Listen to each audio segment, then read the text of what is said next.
बिस्मिल्लाहिर्रहमानिर्रहीम। अस्सलाम वालेकुम।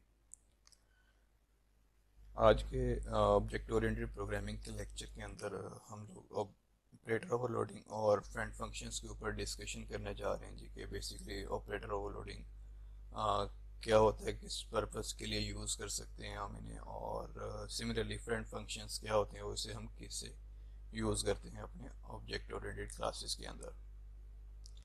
आज के जो हमारे लेक्चर प्लान है जी, उसके अंदर हम सबसे पहले प्रीवियस जो हमने लेक्चर डिस्कस किया था उसका थोड़ा सा ओवरव्यू कर लेंगे। देन ऑपरेटर ओवरलोडिंग को डिस्कस करेंगे जी, ये ऑपरेटर ओवरलोडिंग क्या होती है जी। उसमें हमारे पास डिफरेंट टाइप्स के जो ऑपरेटर होते हैं उसको हम किस तरीके से ओवरलोड कर सकते हैं, जैसे कि हमारे पास यूनरी ऑपरेटर है एंड सिमिलरली बाइनरी ऑपरेटर है, उनको हम किस तरीके से ओवरलोड कर सकते हैं। सिमिलरली कुछ सर्टेन टाइप के दूसरे ऑपरेटर्स भी होते हैं, जैसे कि अगर सब्सक्रिप्ट ऑपरेटर को ओवरलोड करना चाह रहे हैं हम अपनी क्लासेस के अंदर, तो वो हम किस तरीके से करेंगे। देन उसके बाद हम लोग कॉन्सेप्ट डिस्कस करेंगे जी कि फ्रेंड फंक्शंस क्या होते हैं जी। फ्रेंड फंक्शंस को कैसे यूज़ कर सकते हैं हम अपनी क्लासेस के अंदर, और इनका रोल क्या होता है जी। इन फ्रेंड फंक्शंस के ऊपर डिटेल डिस्कशन करेंगे। और उसके बाद हम कुछ ऐसे ऑपरेटर्स ओवरलोड करेंगे कि जो कि हम आउटसाइड द क्लास, जो कि ऐसे नॉन मेंबर होंगे जी, हमारी क्लास के बेसिकली मेंबर नहीं होंगे, उनको हम किस तरीके से ओवरलोड कर सकते हैं, जिनमें हमारे पास इंसर्शन ऑपरेटर है और एक्सट्रैक्शन ऑपरेटर है। देन उसके बाद हमारे पास ऑपरेटर ओवरलोडिंग के अंदर कुछ रिस्ट्रिक्शंस होती हैं जी, उनको हम देखेंगे कि कौन कौन सी रिस्ट्रिक्शन ऐसी है जो कि हमें बाउंड करती है कि जिनको हम यूज़ नहीं कर सकते ड्यूरिंग ऑपरेटर ओवरलोडिंग। तो चलें जी, सबसे पहले स्टार्ट करते हैं जी अपने प्रीवियस लेक्चर्स को ओवरव्यू करने के लिए जी। लास्ट लेक्चर के अंदर हम लोगों ने डायनामिक मेमोरीज का कॉन्सेप्ट पढ़ा था जी कि हम किस तरीके से अपने ऑब्जेक्ट्स को डायनामिकली क्रिएट कर सकते हैं।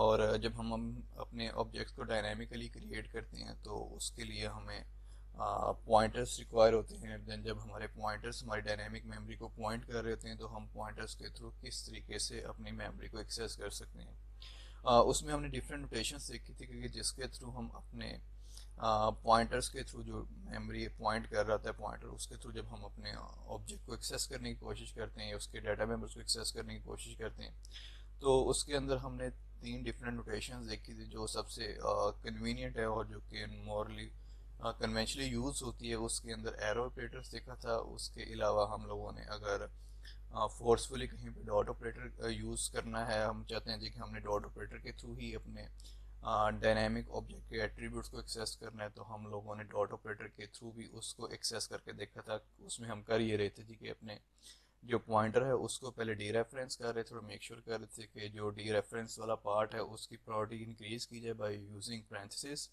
एंड देन डॉट ऑपरेटर लगा के हम अपने डायनेमिक मेमोरी को एक्सेस कर रहे थे, उसके ऑपरेटर्स को एक्सेस कर रहे थे सिमिलरली वैसे ही जैसे हम नॉर्मली स्टैटिक जो हमारे ऑब्जेक्ट के थ्रू डाटा मेंबर्स को एक्सेस करते हैं।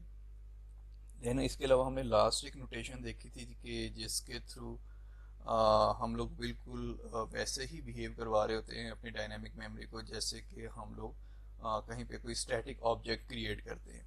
तो उसके अंदर हमने एलिसिंग का कॉन्सेप्ट देखा था कि कैसे हम अपने जो डायनामिक मेमोरी होती है, जो कि बेसिकली नेमलेस मेमोरी होती है, कैसे हम उसको कोई एलियस प्रोवाइड कर देते हैं या उसको एलियस असाइन कर देते हैं। देन उस मेमोरी को हम अपने उस एलियस के थ्रू सिमिलरली वैसे ही एक्सेस कर सकते थे जैसे हम लोग कन्वेंशनली किसी भी ऑब्जेक्ट के एट्रीब्यूट्स को एक्सेस करते थे। तो ये सारी डिस्कशन हम लोगों ने लास्ट लेक्चर के अंदर की थी।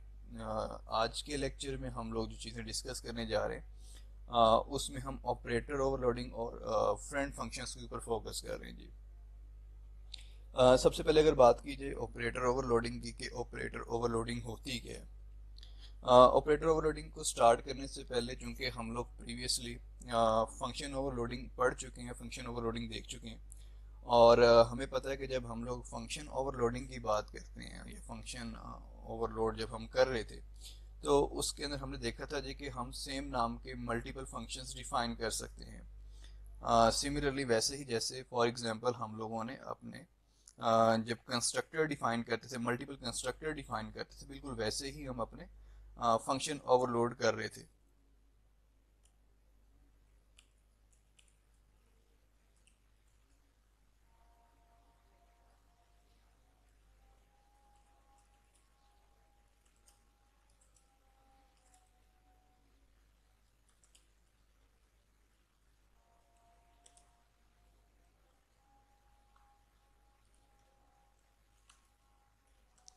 इसके अंदर हम लोग जब डिफ्रेंशिएट करते थे किसी एक फंक्शन को दूसरे फंक्शन से, जो कि नेम सेम होता था, दोनों फंक्शन का डिफ्रेंशिएशन करने के लिए हम लोग देखते थे जी कि हमारा जो पैरामीटर लिस्ट है उसके अंदर या तो नंबर ऑफ पैरामीटर्स वेरी कर रहे होंगे, या अगर पैरामीटर्स की तादाद सेम है तो उनका जो ऑर्डर ऑफ पैरामीटर है या टाइप ऑफ जो पैरामीटर्स हम पास कर रहे हैं वो वेरी कर रहे होंगे। तो किसी एक पॉइंट पे उसको डिफर करना पड़ेगा, तो देन हमारा जो फंक्शन है वो ओवरलोड हो सकेगा। अगर सेम नाम का फंक्शन है और उसके सेम पैरामीटर लिस्ट है और सेम टाइप के पैरामीटर पास कर रहे हैं, तो देन उस केस में हमें हमारा जो कंपाइलर है वो एरर दे देगा। फॉर एग्जांपल अगर हम फंक्शन ओवरलोडिंग की बात करें और हम कहीं पे कुछ फंक्शंस को लेट्स सपोज ओवरलोड करते हैं, फॉर एग्जांपल लेट्स सपोज हम कह रहे हैं जी कि हमारे पास एक फंक्शन है जी फन नाम से, और सपोज करें जी कि मैं इसको एक पैरामीटर इंटीजर टाइप का पास कर रहा हूँ। इसकी डेफिनेशन के ऊपर नहीं जाते कि हमने इसके अंदर डेफिनेशन क्या प्रोवाइड की है। सपोज करें जी कि हमारे पास फंक्शन की प्रोटाइप प्रोवाइडेड है। सिमिलरली मैं एक और function with the same name provide कर रहा हूँ, फन, और सपोज के इसके अंदर भी मैं एक ही पैरामीटर पास कर रहा हूँ और वो पैरामीटर स्ट्रिंग टाइप का है।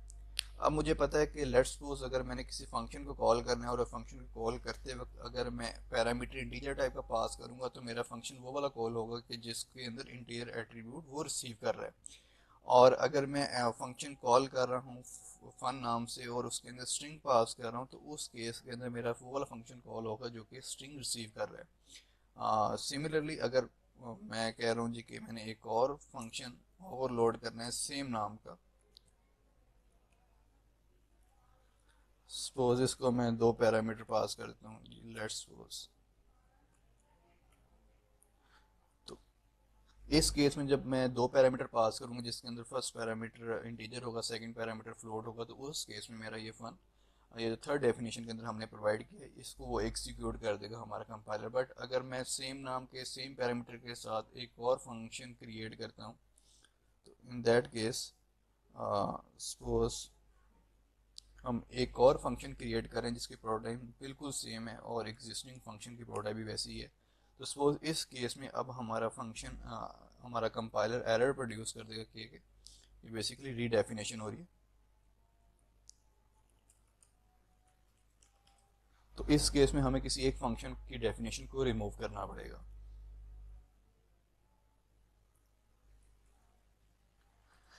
सिमिलरली जब हम लोग ऑपरेटर ओवरलोडिंग की बात करते हैं तो इसके अंदर ऑपरेटर ओवरलोडिंग के अंदर भी हम अपने फंक्शंस को ओवरलोड करेंगे।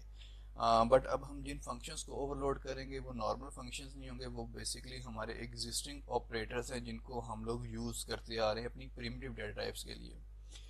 हम लोगों ने देखा है जी कि जब हम ऑपरेटर्स की बात करते हैं अपने ऑब्जेक्ट्स के केसेस में या क्लासेस के केसेस में, हम लोगों ने ये चीज़ देखी थी कि बाय डिफ़ॉल्ट जो ऑपरेटर्स हमारी क्लासेस या ऑब्जेक्ट्स के ऊपर सपोर्ट करते हैं वो ऑपरेटर्स बेसिकली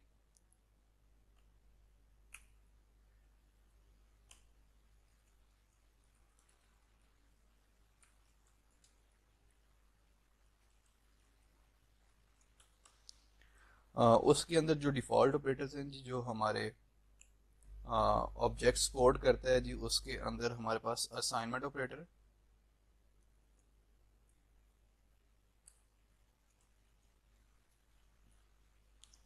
जिसे यूजुअली हम इक्वल्स टू के साइन से रिप्रेजेंट करते हैं। और इसके अलावा जो हमारा ऑब्जेक्ट ऑपरेटर सपोर्ट करता है वो बेसिकली डॉट ऑपरेटर है,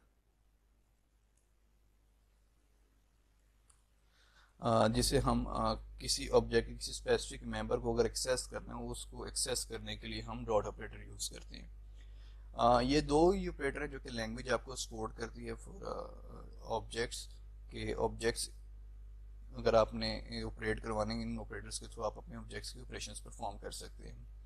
अच्छा, अगर जिस तरह हम नॉर्मली अपनी प्रिमिटिव डेटा टाइप्स के ऊपर डिफरेंट टाइप्स के ऑपरेशन परफॉर्म कर सकते हैं, अर्थमेटिक ऑपरेशन भी परफॉर्म कर सकते हैं हम लोग, उसके अलावा कहीं ना कहीं भी लॉजिकल ऑपरेटर भी परफॉर्म कर सकते हैं, और डिफरेंट टाइप के जो ऑपरेटर्स हमें लैंग्वेज प्रोवाइड करती है सपोर्ट करती है वो हम अपनी प्रिमिटिव डेटा टाइप्स के ऊपर सपोर्ट कर सकते हैं। बट हमें पता है कि वो प्रिमिटिव ऑपरेटर्स हम लोग अपने ऑब्जेक्ट्स के ऊपर ऑपरेट नहीं कर सकते। फॉर एग्जांपल अगर मैं बात करता हूँ कि मैंने ऑब्जेक्ट क्रिएट किया, लेट्स सपोज मेरी क्लास कहीं पे स्टूडेंट टाइप का मैंने कोई ऑब्जेक्ट क्रिएट किया है। लेट्स सपोज मैं कह रहा हूँ कि मैं डिस्टेंस टाइप का कोई ऑब्जेक्ट क्रिएट कर रहा हूँ D1, और सपोज कर रहा हूँ कि मैं डिस्टेंस क्लास के अंदर मेरे पास दो एट्रीब्यूट्स हैं जो कि इंच की और फीट की वैल्यू कैरी कर रहा है। लेट्स सपोज मैंने इसके अंदर फीट पास कर दिए 10, और मैंने जो इंचेस पास किए वो लेट्स सपोज 2.5।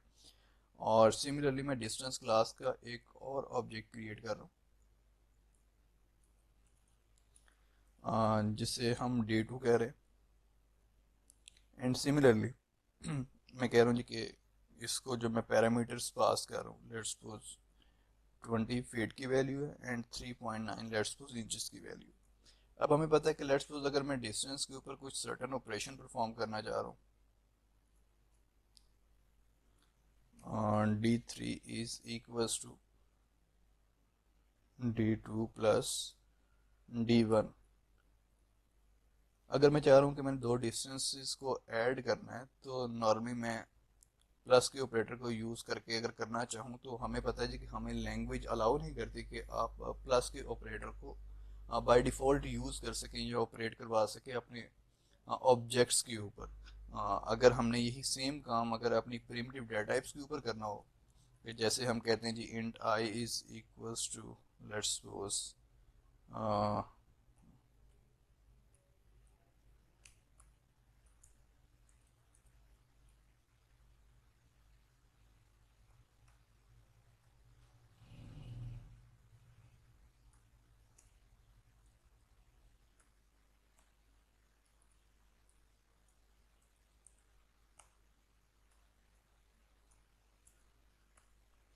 हमें पता है कि ये वाला ऑपरेशन अगर मैं प्रिमिटिव डेटा टाइप के ऊपर परफॉर्म करूंगा तो मुझे लैंग्वेज अलाउ करती है। लैंग्वेज के रूल्स के अंदर डिफाइन है कि आप अर्थमेटिक ऑपरेटर्स अपनी इंटीजर डेटा टाइप के ऊपर परफॉर्म कर सकते हैं।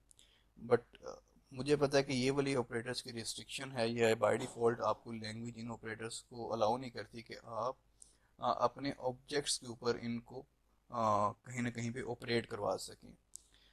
तो इसी चीज़ के लिए लैंग्वेज ने आपको फैसिलिटी प्रोवाइड की है कि बाय कन्वेंशनल या बाय डिफ़ॉल्ट तो लैंग्वेज आपको इन ऑपरेटर्स को परफॉर्म करना अलाउ नहीं करती, बट लैंग्वेज ने आपके यूज़र्स को या प्रोग्रामर्स को फैसिलिटेट किया हुआ जी कि अगर सी प्लस प्लस के अंदर, ये नॉर्मली ये बेसिकली ऊ का कॉन्सेप्ट है कि मोस्टली जो लैंग्वेजेस ऊ के पैराडाइम को फॉलो करती हैं वो आपको अलाउ करती हैं जी कि आप ऑपरेटर्स को ओवरलोड कर सकें।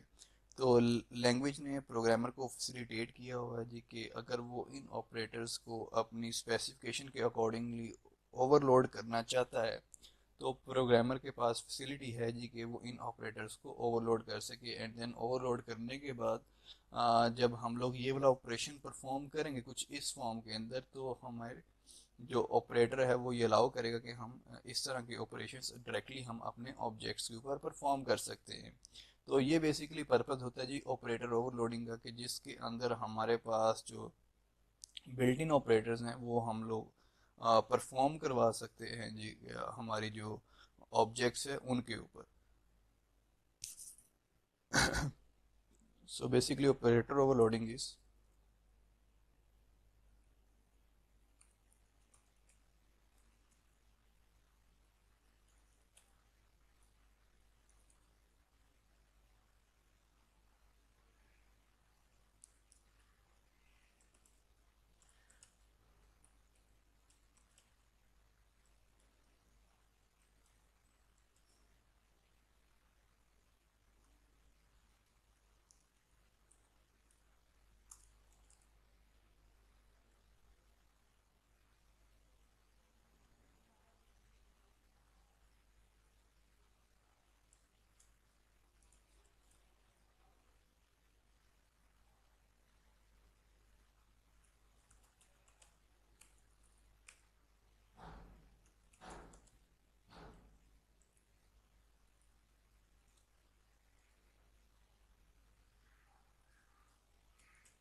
तो बेसिकली हम लोग एक फैसिलिटी है जिसको यूज़ करते हैं कि हम अपने ऑब्जेक्ट्स के ऊपर किसी सर्टेन ऑपरेटर को परफॉर्म कर सकें।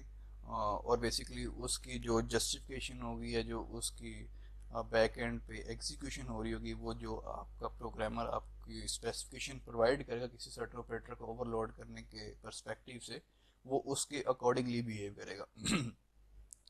अच्छा, तो अब हम लोग ऑपरेटर ओवरलोडिंग की जब हमने बात की और हमने देख लिया कि ऑपरेटर ओवरलोडिंग हमें किस तरीके से फैसिलिटेट करेगा कि हम कैसे अपने ऑब्जेक्ट्स के ऊपर सर्टेन ऑपरेशंस परफॉर्म कर सकते हैं बाय यूजिंग प्रोवाइडेड ऑपरेटर्स जो कि हमारे पास लैंग्वेज के अंदर गिवन है। तो बेसिकली हम लोग जो लैंग्वेज प्रोवाइडेड ऑपरेटर्स हैं उनको ही रीयूज़ कर सकते हैं डिफरेंट डेफिनेशन के लिए जो हम उसके अंदर इनेबल करना चाहेंगे।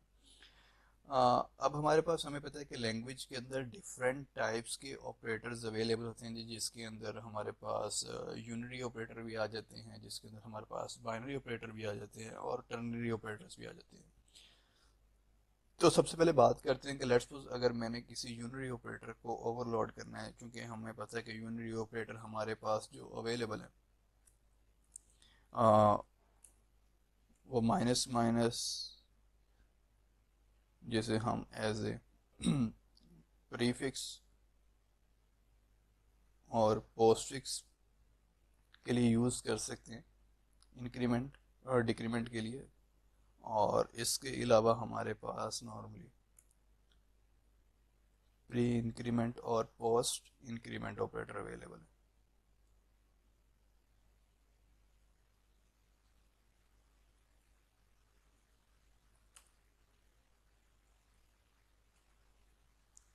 ये बेसिकली हमारे पास प्री इंक्रीमेंट और पोस्ट इंक्रीमेंट ऑपरेटर है, एंड सिमिलरली सेम ऑपरेटर हमारे पास प्री डिक्रीमेंट और पोस्ट डिक्रीमेंट पर्पस के लिए यूज़ कर सकते हैं। अब लेट्स सपोज अगर हम अपनी लैंग्वेज के अंदर किसी ऑपरेटर को ओवरलोड करना चाह रहे हैं तो वो हम उसे सिंटैक्टिकली किस तरीके से हम उसको डिफाइन कर सकते हैं कि लेट्स सपोज अगर हम सिंटैक्स की बात करें तो हम कैसे उसको डिफाइन कर सकते हैं कि सर्टन ऑपरेटर को ओवरलोड कर दे।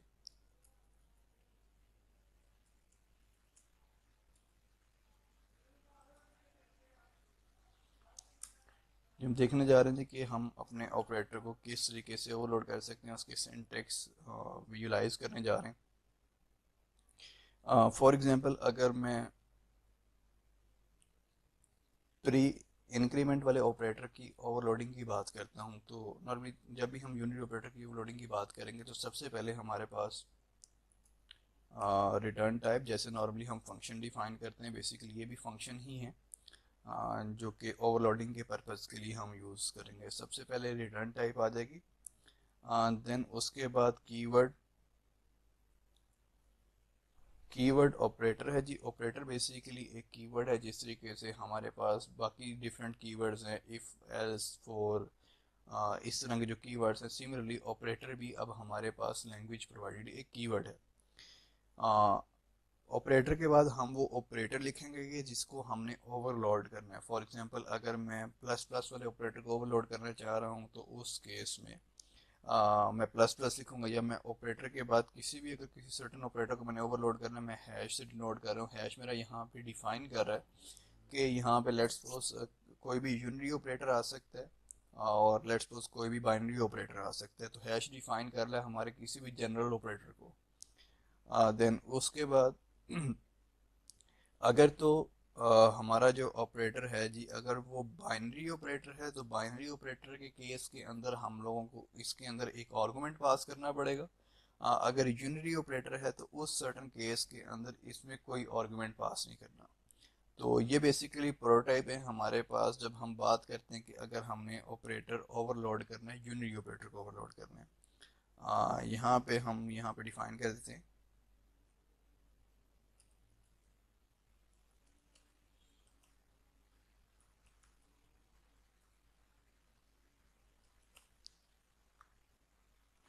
ये बेसिकली जनरल सिंटैक्स है हमारे ऑपरेटर को, अगर हमने ऑपरेटर ओवरलोड करना है उस जनरल सिंटैक्स को हम यूज़ कर रहे हैं जी, और अब हम अपना ऑपरेटर ओवरलोड करने जा रहे हैं। अब सपोज कि मैंने इसकी डेफिनेशन प्रोवाइड करनी है इन एक्चुअल कि एक्चुअल हम ये काम किस तरीके से कर सकते हैं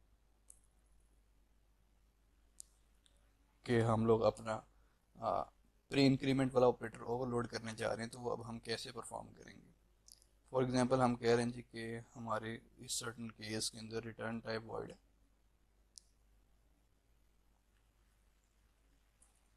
ऑपरेटर मेरा कीवर्ड है, एंड देन उसके बाद फॉलोड बाय जिस ऑपरेटर को मैंने ओवरलोड करना है, सपोज मैंने प्री इंक्रीमेंट के ऑपरेटर को ओवरलोड करना है। ओवरलोड करने के बाद इसके अंदर अब हमने अपनी लॉजिक डिफाइन करनी है जी कि मैं ऑपरेटर ओवरलोड करने की मैंने जो लॉजिक है वो क्या प्रोवाइड करनी है। फॉर एग्जांपल अगर हम अपने डिस्टेंस वाले एग्जांपल की बात करते हैं कि जिसके अंदर हमारे पास डिस्टेंस क्लास के दो एट्रीब्यूट्स हैं, जिसमें हमारे पास लेट्स सपोज फीट है और इंचीज हैं। हम चाह रहे हैं जी कि जब भी मैं ये वाला ऑपरेटर कॉल करूं तो एक्चुअल हो गया कि मेरे जो फीट है उसके अंदर भी एक का इंक्रीमेंट हो जाए और जो मेरे इंचीज है उसके अंदर भी एक का इंक्रीमेंट हो जाए। अभी कोई रिस्ट्रिक्शन हम नहीं लगा रहे कि लेट्स सपोज के इंचीज अगर 12 या 12 से बियॉन्ड जाएंगे तो फीट के अंदर इंक्रीमेंट कर देना है। अभी हम इस तरह की कोई रिस्ट्रिक्शन या कोई लॉजिक इस तरह की इम्प्लीमेंट नहीं कर रहे। अभी हम सिंपल सा ये फिनोमेना एग्जीक्यूट करना चाह रहे हैं कि एक्चुअल में हम जब इस ऑपरेटर को कॉल करेंगे तो रिजल्टेंटली वो हमारे फीट की वैल्यू में भी इंक्रीमेंट कर देगा और साइमल्टेनियसली उसके साथ साथ वो इंचेस की वैल्यूज में भी इंक्रीमेंट कर देगा। और हमें पता है कि लेट्स सपोज इंच की जो भी वैल्यू होगी, ये बेसिकली ये जो हम फंक्शन या ऑपरेटर डिफाइन जिसको ओवरलोड कर रहे हैं ये हमारी क्लास का मेंबर होगा। ये हमारी क्लास के मेंबर होने की वजह से जब मैं इंच लिख रहा हूँ तो उस क्लास का जो एट्रीब्यूट इंच है उसको ऑटोमेटिकली एक्सेस कर लेगा। तो मैं कह रहा हूँ इंच के अंदर भी इंक्रीमेंट कर दे और इसी फंक्शन के कॉल होने पे जो हमारे पास फीट की वैल्यू है उसके अंदर भी ये इंक्रीमेंट कर दे। और इंक्रीमेंट दोनों में करने के बाद हमारे जो ऑब्जेक्ट इसको कॉल कर रहा होगा एक्चुअली में तो ये उसके इंच और उसकी जो फीट की वैल्यू है वो उसके अंदर इंक्रीमेंट कर देगा। अच्छा, ये हमने डिफाइन करके देख लिया जी कि हम इसको कैसे डिफाइन करेंगे। अब देखते हैं जी कि लेट्स सपोज अब हमने इस फंक्शन को कॉल करना है या इस ऑपरेटर को कॉल करना है तो ये एक्चुअल में कॉल किस तरीके से होगा।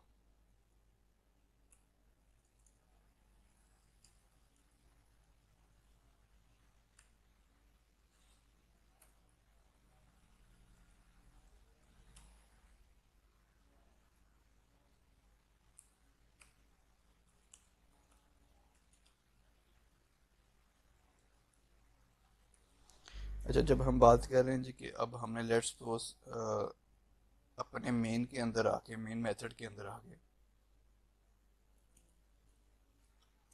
सपोज डिस्टेंस क्लास की ही बात कर रहे हैं।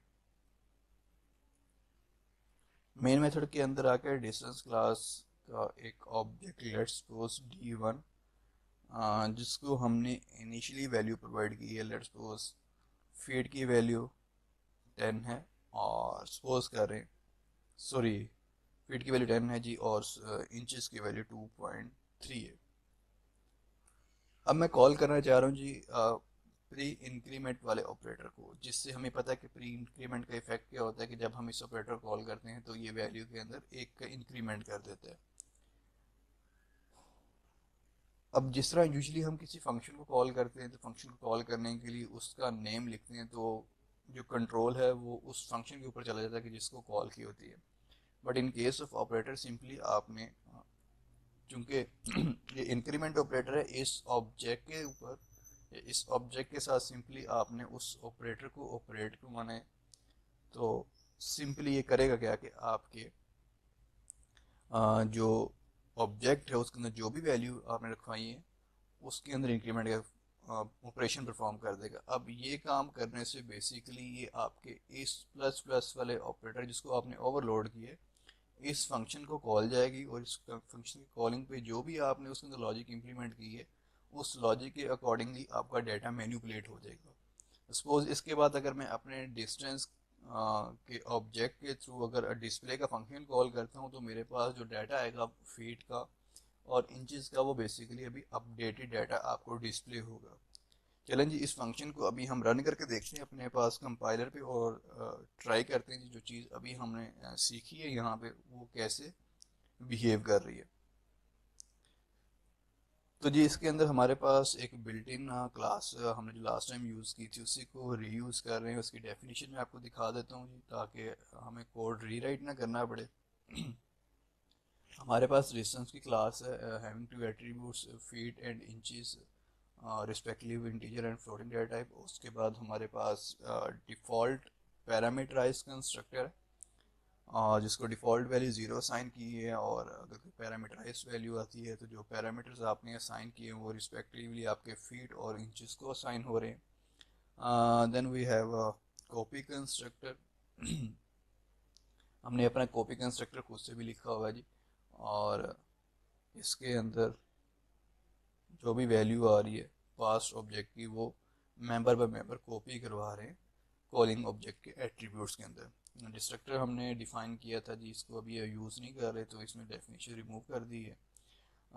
देन एक फंक्शन सेट डिस्टेंस का है जी, जिसको हम कोई वैल्यूज़ पास कर रहे हैं तो रिस्पेक्टिवली वो वैल्यूज़ डाटा मेंबर्स को असाइन हो रही हैं जी। सेपरेटली हमने सेटर्स डिफाइन किए हुए हैं, set feet, then set inches, and similarly हमने इन्हीं एट्रीब्यूट्स के गेटर्स डिफाइन किए हुए हैं जी, गेट फीट, गेट इंचेस, जो कि रिस्पेक्टिवली फीट और इंचेस की वैल्यू को रिटर्न कर देते हैं। देन उसके बाद हमने एक मेथड डिस्प्ले का डिफाइन किया हुआ है जो कि हमारे गिवन एट्रीब्यूट्स की वैल्यूज़ को डिस्प्ले कर देते हैं अगर हम इसको कॉल करते हैं। तो ये बेसिकली अब हमने क्लास डिफाइन की है। इस क्लास के अंदर हम अपने जो इस ऑपरेटर को ओवरलोड करना चाह रहे हैं उस ऑपरेटर को अब ओवरलोड करते हैं, क्योंकि वो ऑपरेटर जिसको ओवरलोड करना है उसे as a member of a class बनना चाह रहे हैं। तो इसको हम क्लास के अंदर ही डिफाइन करेंगे, क्लास के अंदर ही हम उसको ओवरलोड करेंगे जी। तो सबसे पहले जी जो लॉजिक हमने वहाँ पे इम्प्लीमेंट की थी उसी को कॉपी कर लेते हैं जी।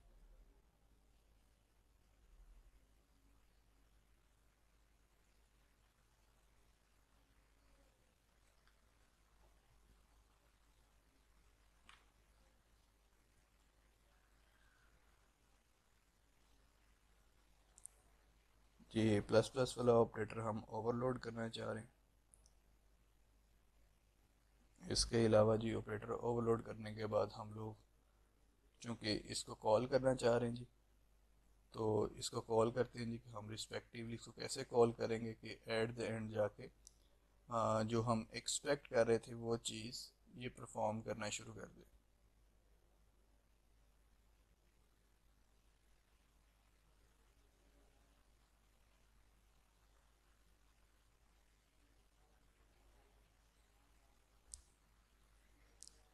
सपोज सबसे पहले हम डिस्टेंस एस का ऑब्जेक्ट क्रिएट करते हैं जी,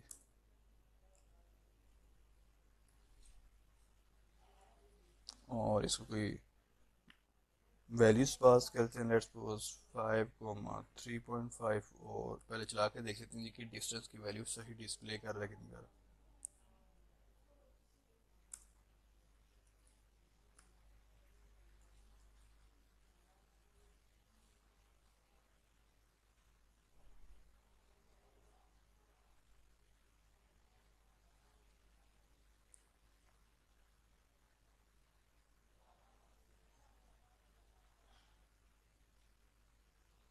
ये देखें जो हमने डिस्टेंस की वैल्यू असाइन की है उसके अकॉर्डिंगली हमारा डेटा सेट हो रहा है जी डिस्टेंस क्लास इस मेथड के अंदर। अच्छा जी, अभी हमने ऑपरेटर जो डिफाइन किया हुआ है उस ऑपरेटर के अंदर जो डेफिनेशन प्रोवाइड की है उसके अकॉर्डिंगली उस ऑपरेटर को कॉल करते हैं।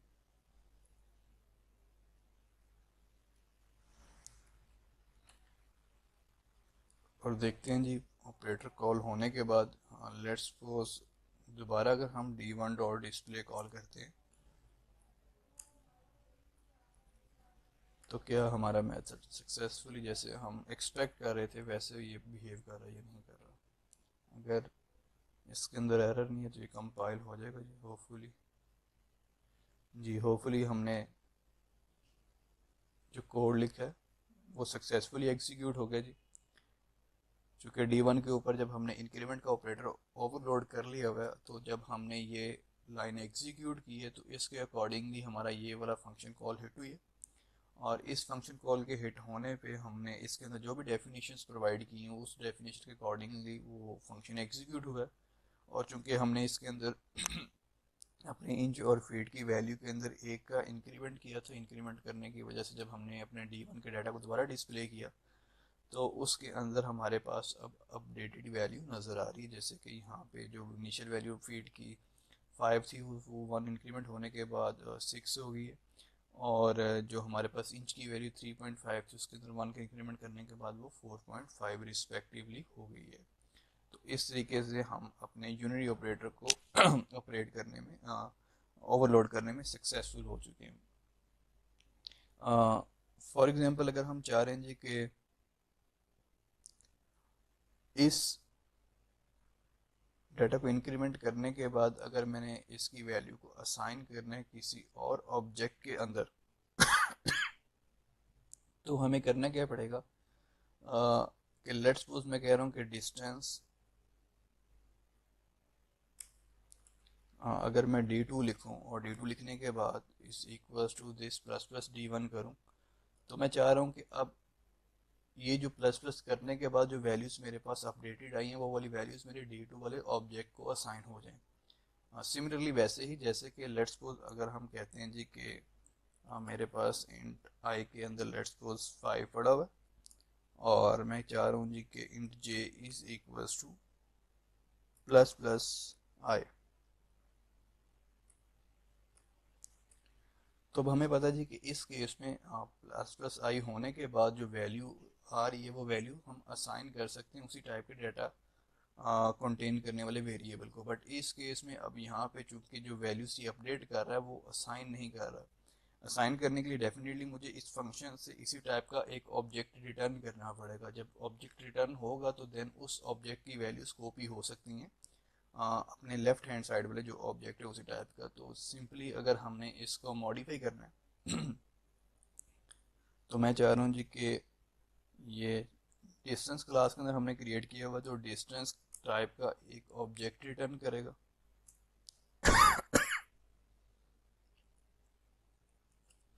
और चूंकि जिस ऑब्जेक्ट को रिटर्न करना है वो जो कॉलिंग ऑब्जेक्ट है उसके रेफरेंस को ये उसी ऑब्जेक्ट को रिटर्न करना है, तो हमें पता है कि जिसका पॉइंटर जो कॉलिंग ऑब्जेक्ट है उसका रेफरेंस कैरी कर रहा होता है। सिंपली हमने जिस पॉइंटर के थ्रू उसको रिटर्न कर दिए। अभी देखें जी अब एरर भी रिमूव हो गया। और लेट्स सपोज अब अगर मैं D2 को डिस्प्ले करता हूँ तो D2 को डिस्प्ले करने पे जो अपडेटेड वैल्यू है D1 की वो D2 को असाइन हो चुकी होगी।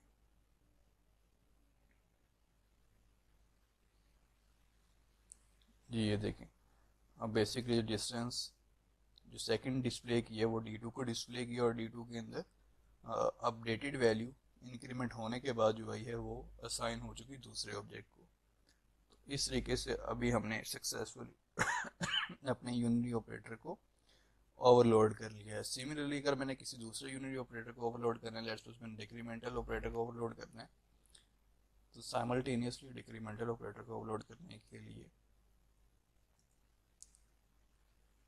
उसको माइनस माइनस करना पड़ेगा। और हम कह रहे हैं जी कि जो भी इंच की वैल्यू है उसके अंदर माइनस माइनस कर दें, एंड सिमिलरली जो फीट की वैल्यू उसके अंदर भी माइनस माइनस कर दें। तो इस तरीके से हमारे पास अब यही ऑपरेटर डिक्रीमेंट के तौर पे भी बिहेव करना शुरू कर देगा। फॉर एग्जांपल अब अगर मैं चाह रहा हूँ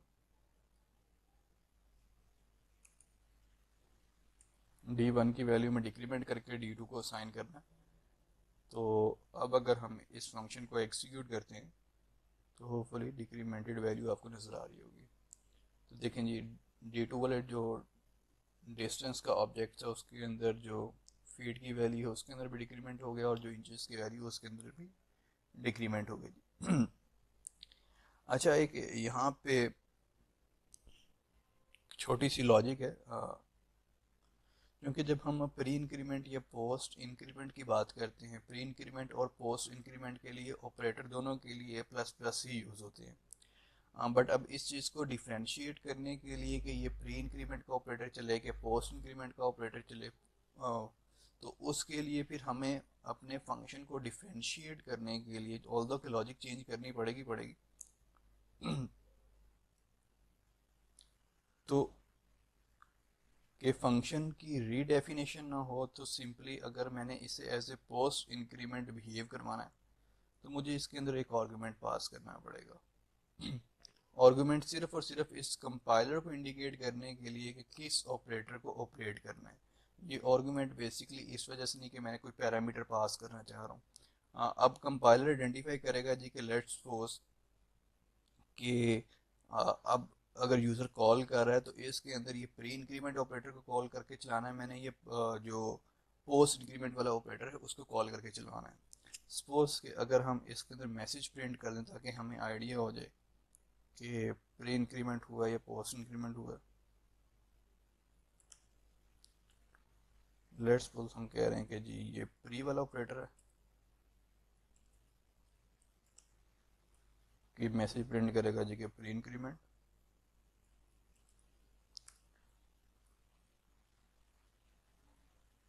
और इस केस में सपोज हम कह रहे हैं कि मैसेज प्रिंट कर दे। ऑल्दो की लॉजिक आपको डिफर करनी पड़ेगी, बट जस्ट हम इसको दिखाने के लिए कि ये ऑपरेटर अगर दो सेम टाइप के ऑपरेटर हैं तो लॉजिक हम इसकी चेंज कर सकते हैं। बट अभी जस्ट इस चीज़ को इंश्योर करने के लिए कि कौन सा जो फंक्शन है वो कॉल हो रहा है, इसको हम इंश्योर करना चाह रहे हैं। सपोज अभी इसके लॉजिक के लिए जी हम कह देते हैं जी कि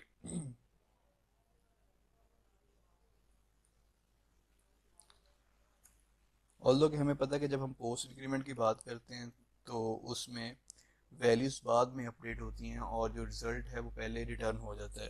तो अभी चूंकि इस केस में हम वैल्यूज़ अपडेट करने के बाद रिटर्न कर रहे हैं तो इस स्टेटमेंट की एग्जीक्यूशन पे हमें पता है कि इंचेस में भी अपडेट हो चुका होगा और फीट में भी अपडेट हो चुका होगा। अभी इसमें कोई सर्टन ऐसी एग्जांपल है नहीं कि जिसको अभी यहाँ पे हम इम्प्लीमेंट कर दें। बस इस चीज़ से हम ये इंश्योर कर सकते हैं कि किस टाइम पे हमारा जो पोस्ट वाला ऑपरेटर चल रहा है और किस टाइम पे प्री वाला ऑपरेटर चल रहा है। बाकी लॉजिक हम अपने सिनेरियो के अकॉर्डिंग भी मॉडिफाई कर सकते हैं। फॉर एग्जांपल अगर हम कह रहे हैं जी कि चलें जी D2, लेट्स सपोज एक और ऑब्जेक्ट बना लेते हैं जी डिस्टेंस D3 का, और चूंकि ये डिफ़ॉल्ट वैल्यू से इनिशियलाइज होगा, डिफ़ॉल्ट हमने 0 0 असाइन किया हुआ है, तो D3 let's suppose plus plus करते हैं तो होपफुली प्लस प्लस करने पे ये जो फंक्शन कॉल जानी चाहिए ये पोस्ट इंक्रीमेंट वाले फंक्शन को कॉल जानी चाहिए। और देखते हैं कि वाकई ही जो पोस्ट इंक्रीमेंट वाले फंक्शन को इस केस में कॉल जनरेट करता है या नहीं करता। जी, ये देख सकते हैं कि इस केस में जो फंक्शन कॉल गई है वो पोस्ट इंक्रीमेंट के लिए गई है। और सिमिलरली अगर इसी को मैं कॉल करता हूँ प्री वाले ऑपरेटर के लिए तो होपफुली अब ये प्री इंक्रीमेंट वाले ऑपरेटर वाले फंक्शन को कॉल जनरेट करेगा। जी, यहाँ पे आपको नज़र आ रहा है कि इस केस में वो जो फंक्शन कॉल के लिए कॉल जनरेट हुई है वो प्री इंक्रीमेंट वाले ऑपरेटर के लिए है। ऑल्दो कि दोनों के अंदर हमारी लॉजिक सेम है, दोनों ही इंक्रीमेंट कर देंगे। तो अगर हम डिस्प्ले कर भी दें तो रिज़ल्ट हमारे पास सेम फीट और इंचेस की वैल्यूज़ के अंदर अपडेटेड वैल्यूज़ ही आ रही होंगी बाय 1 का एडिशन होने के बाद। D3 भी प्लस प्लस करके उसके बाद D3 को पोस्ट इंक्रीमेंट भी कर देते हैं और चला के देखते हैं जी।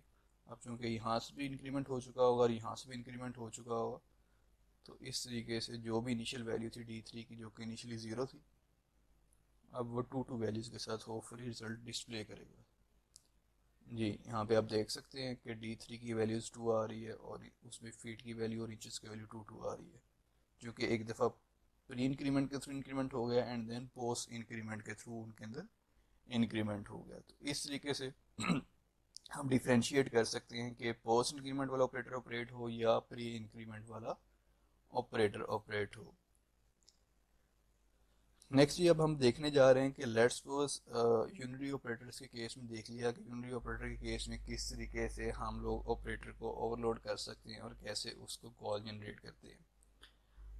अब देखते हैं जी कि बाइनरी ऑपरेटर्स जो हमारे पास अवेलेबल हैं कि बाइनरी ऑपरेटर के केस में जब हमने अगर वो हमारे क्लास के मेंबर्स हैं तो being a class member binary operator को अगर ओवरलोड करना चाह रहे हैं तो वो कैसे ओवरलोड कर सकते हैं। ऑल्दो जितने भी हमारे अर्थमेटिक ऑपरेटर्स हैं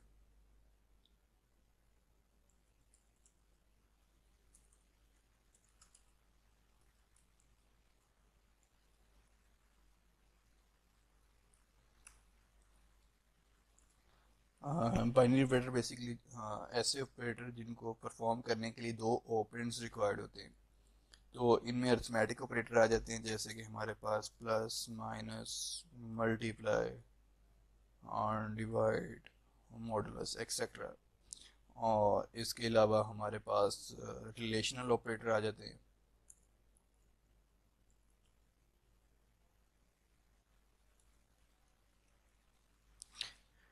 जिसमें हमारे पास less than greater than less than equals to greater than equals to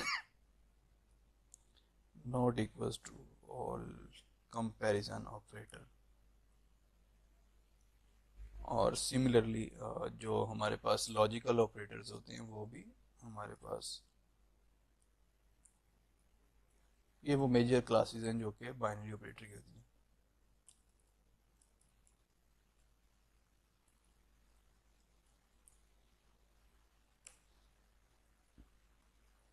जिसमें हमें पता है जी कि एंड आ जाता है लॉजिकल एंड और ऑपरेटर आ जाते हैं। तो ये बेसिकली ऑपरेटर वो तमाम ऑपरेटर हैं जिनको ऑपरेट करने के लिए हमें दो ऑपरेंड्स रिक्वायर्ड होते हैं। अच्छा, अगर हमने अब अर्थमेटिक ऑपरेटर्स को ओवरलोड करना है तो उसका जनरल सिंटैक्स है क्या कि जिसको यूज़ करते हुए हम इनको ओवरलोड कर सकते हैं जी।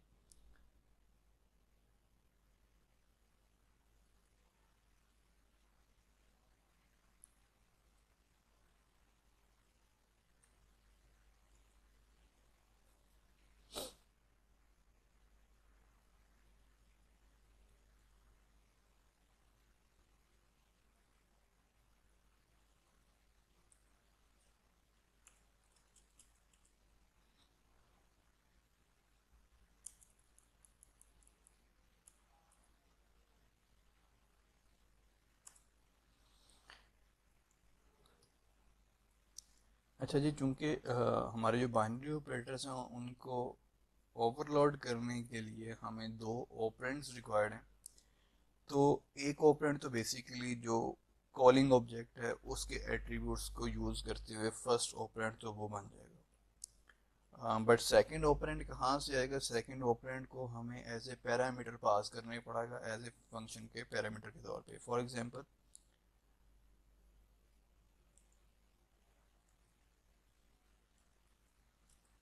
जिस डाटा टाइप के ऑपरेटर्स हैं या ऑपरेंड्स जिनको परफॉर्म करने जा रहे हैं उस डाटा टाइप का एक ऑब्जेक्ट पास करना पड़ेगा।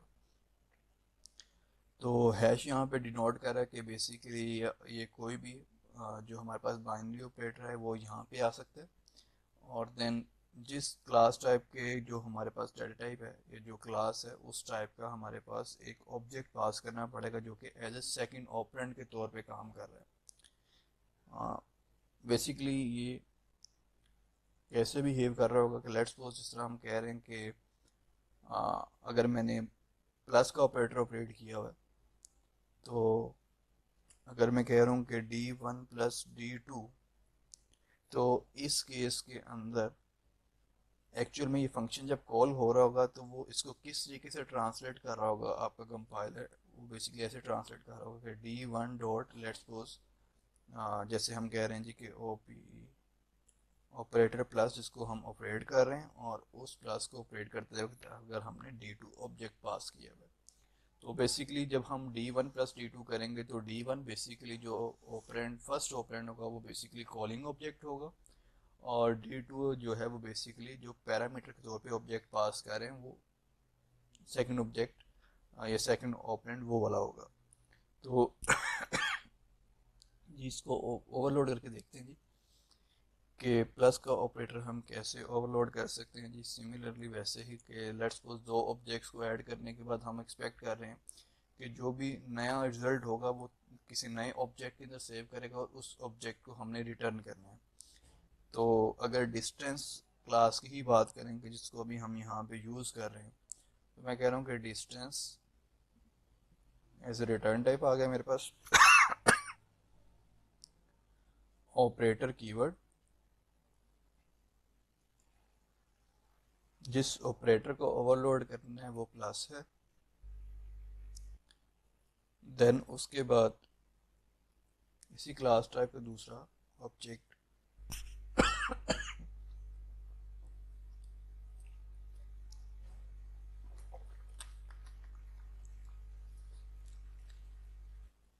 जैसे लेट्स सपोज टेम्परेरी ऑब्जेक्ट कह रहे हैं।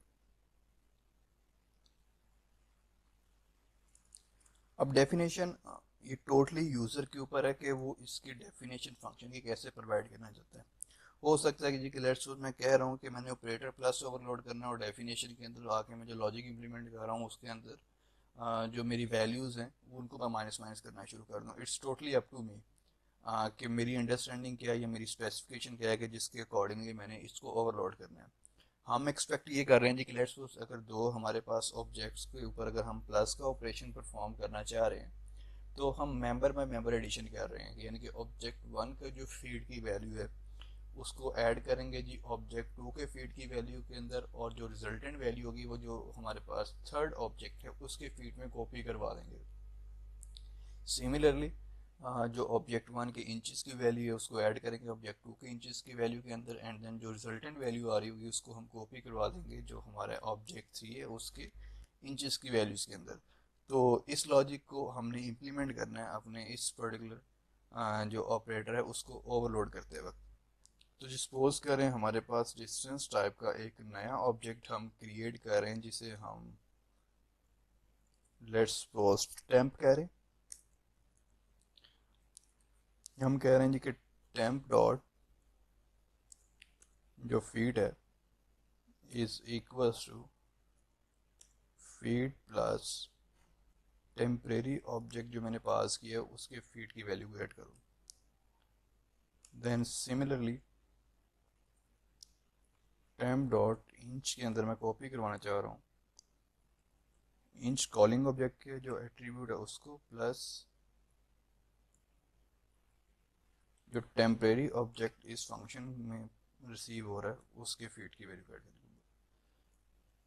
एंड देन हम चाह रहे हैं जी कि ये जो ऑब्जेक्ट हमने टेम्परेरी क्रिएट किया हुआ है इसको रिटर्न कर दें, और टेम्परेरी ऑब्जेक्ट टेम्प के नाम से हमारे पास इस फंक्शन के अंदर क्रिएटेड है। तो ये बेसिकली हमारे फंक्शन की डेफिनेशन है जो कि प्लस ऑपरेटर के थ्रू बिहेव करेगा जी। सपोज इसको चला के देख लेते हैं जी।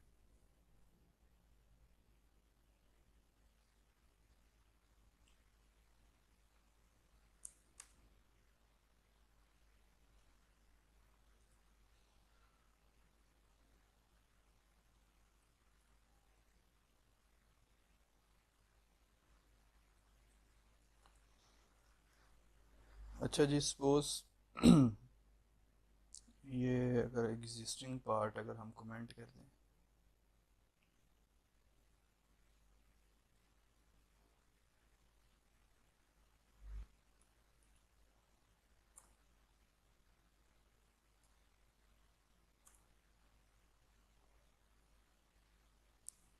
दो ऑब्जेक्ट्स क्रिएट कर देते हैं जी।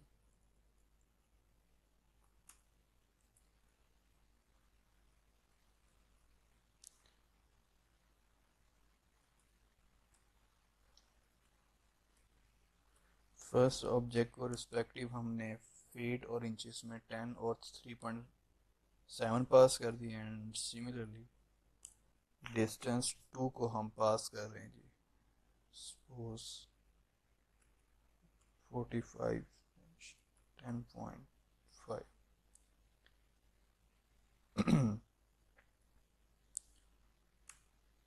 अब हम जा रहे हैं जी कि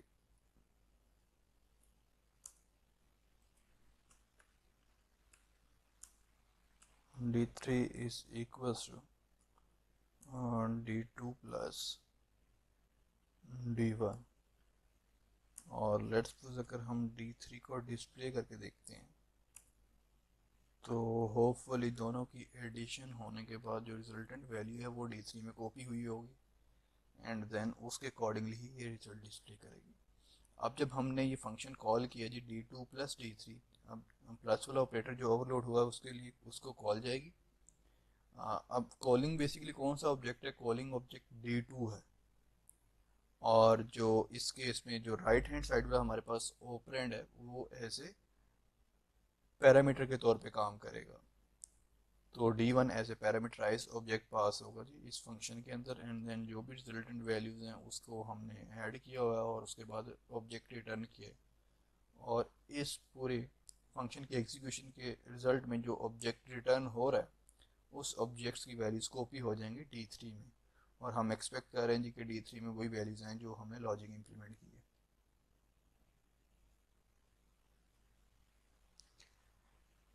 जी। आउटपुट से क्लियर हो रहा है जी कि दोनों की एडिशन होने के बाद जो 45 बन रहा है वो D3 के फीड के अंदर 45 आ चुका हुआ है। और ये लॉजिक हमारी इंचेस को ऐड करते वक्त हमने गड़बड़ शायद की है, इंचेस का रिजल्ट सही नहीं आ रहा। ओह, यहाँ पे इंच शायद गेट कर रहे थे, यहाँ पे भी हमने फीड लिख दी है। तो इसको दोबारा चला कर देख लेते हैं जी।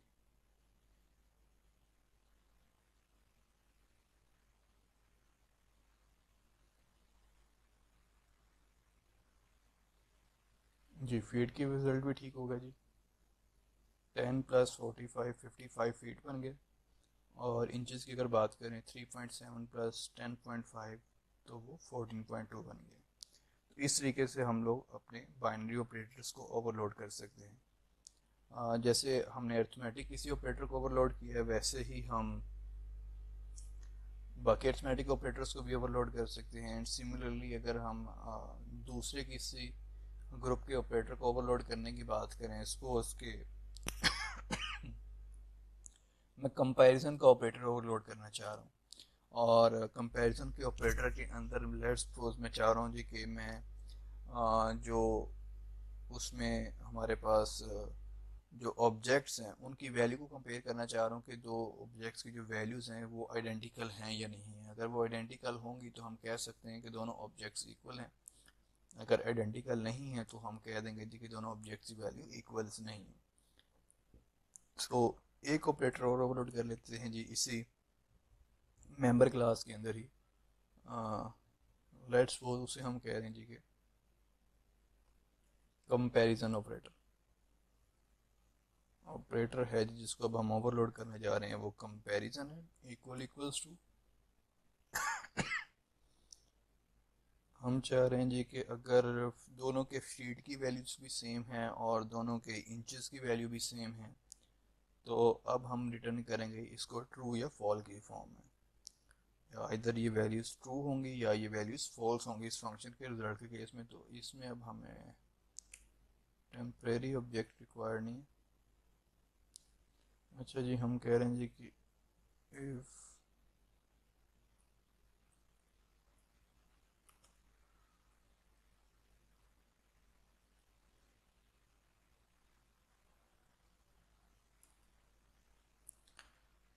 अगर हम कह रहे हैं जी कि फीड की वैल्यू बराबर हैं जो पास्ट ऑब्जेक्ट है उसके फीड के साथ,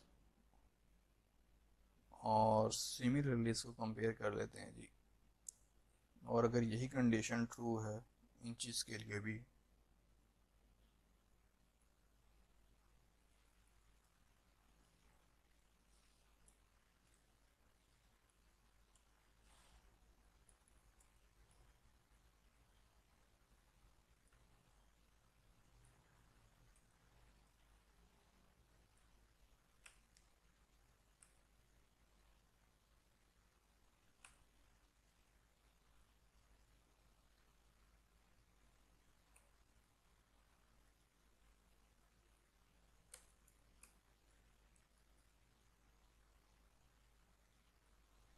हम कह रहे हैं अगर ये कंडीशन मीट हो रही है जिसमें कॉलिंग ऑब्जेक्ट के फील्ड और जो पास ऑब्जेक्ट है उसके फील्ड मैच कर रहे हैं, इक्वल हैं, और कॉलिंग ऑब्जेक्ट की इंच की वैल्यू जो पास्ट ऑब्जेक्ट है उसकी इंच की वैल्यू के साथ भी मैच कर रही है, तो हम कह रहे हैं कि ये ट्रू है।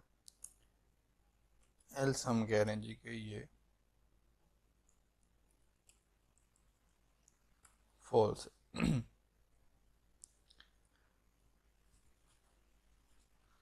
अब सपोज अगर हम D1 और D2 को ही कंपेयर करें,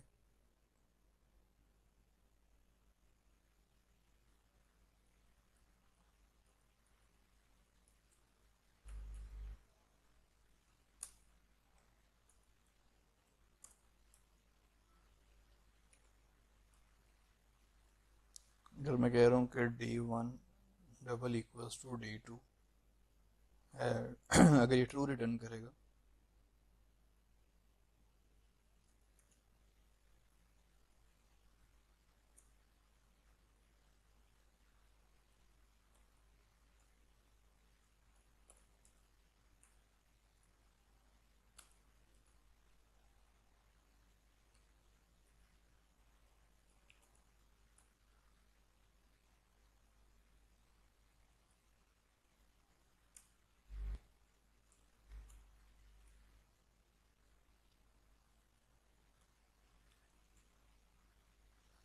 और सपोज इस केस में कह रहे हैं वैल्यूज आर नॉट सेम या नॉट इक्वल, जो हमें मैसेज रिस्पेक्टिव प्रिंट करवाना चाह रहे हैं। चूँकि हमें पता है कि D1 और D2 के अंदर जो हमने वैल्यूज असाइन की हैं वो इक्वल नहीं है, तो रिजल्टेंट के केस में जो मैसेज प्रिंट होगा वो एल्स वाला जो पार्ट है वो एग्जीक्यूट होगा।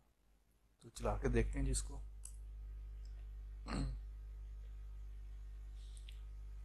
तो रिजल्टेंट केस के अंदर हमें नज़र आ गया कि वैल्यूज़ आर नॉट सेम, चूँकि ऑब्जेक्ट्स की वैल्यूज़ आइडेंटिकल नहीं थी। सपोज अगर मैं आइडेंटिकल वैल्यूज़ ही पास करता हूँ, इसमें भी 10 पॉइंट और 3.7 पास करता हूँ, तो इस केस में अब चूँकि वैल्यूज़ सेम हो गई, तो इस केस में ये कह देगा कि वैल्यूज़ आर सेम। तो जी इस तरीके से हम अपने लॉजिकल ऑपरेटर्स भी ओवरलोड कर सकते हैं, अपनी जो गिवन स्पेसिफिकेशन है उसके अकॉर्डिंगली, एंड साइमल्टेनियसली अगर हम लोग जो जिस रिलेशनल ऑपरेटर ये वाला हमने ओवरलोड किया, बाकी लॉजिकल ऑपरेटर्स भी ओवरलोड हो सकते हैं इस तरीके से। अच्छा जी, अब मूव ऑन करते हैं जी टू वर्ड्स जो अब हमारे पास ये वाले ऑपरेटर जो हमने ओवरलोड किए हैं।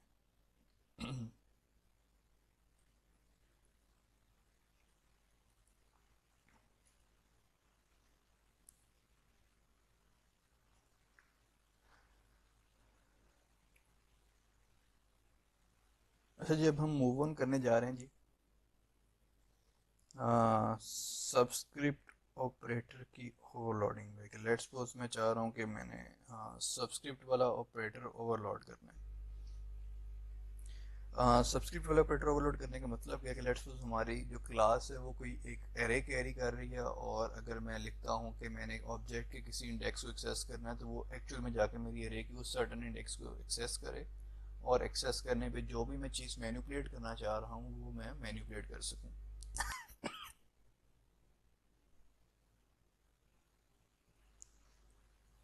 और सबस्क्रिप्ट ऑपरेटर हमें पता है कि स्क्वायर पैरेंथेसिस के साथ लिखा जाता है।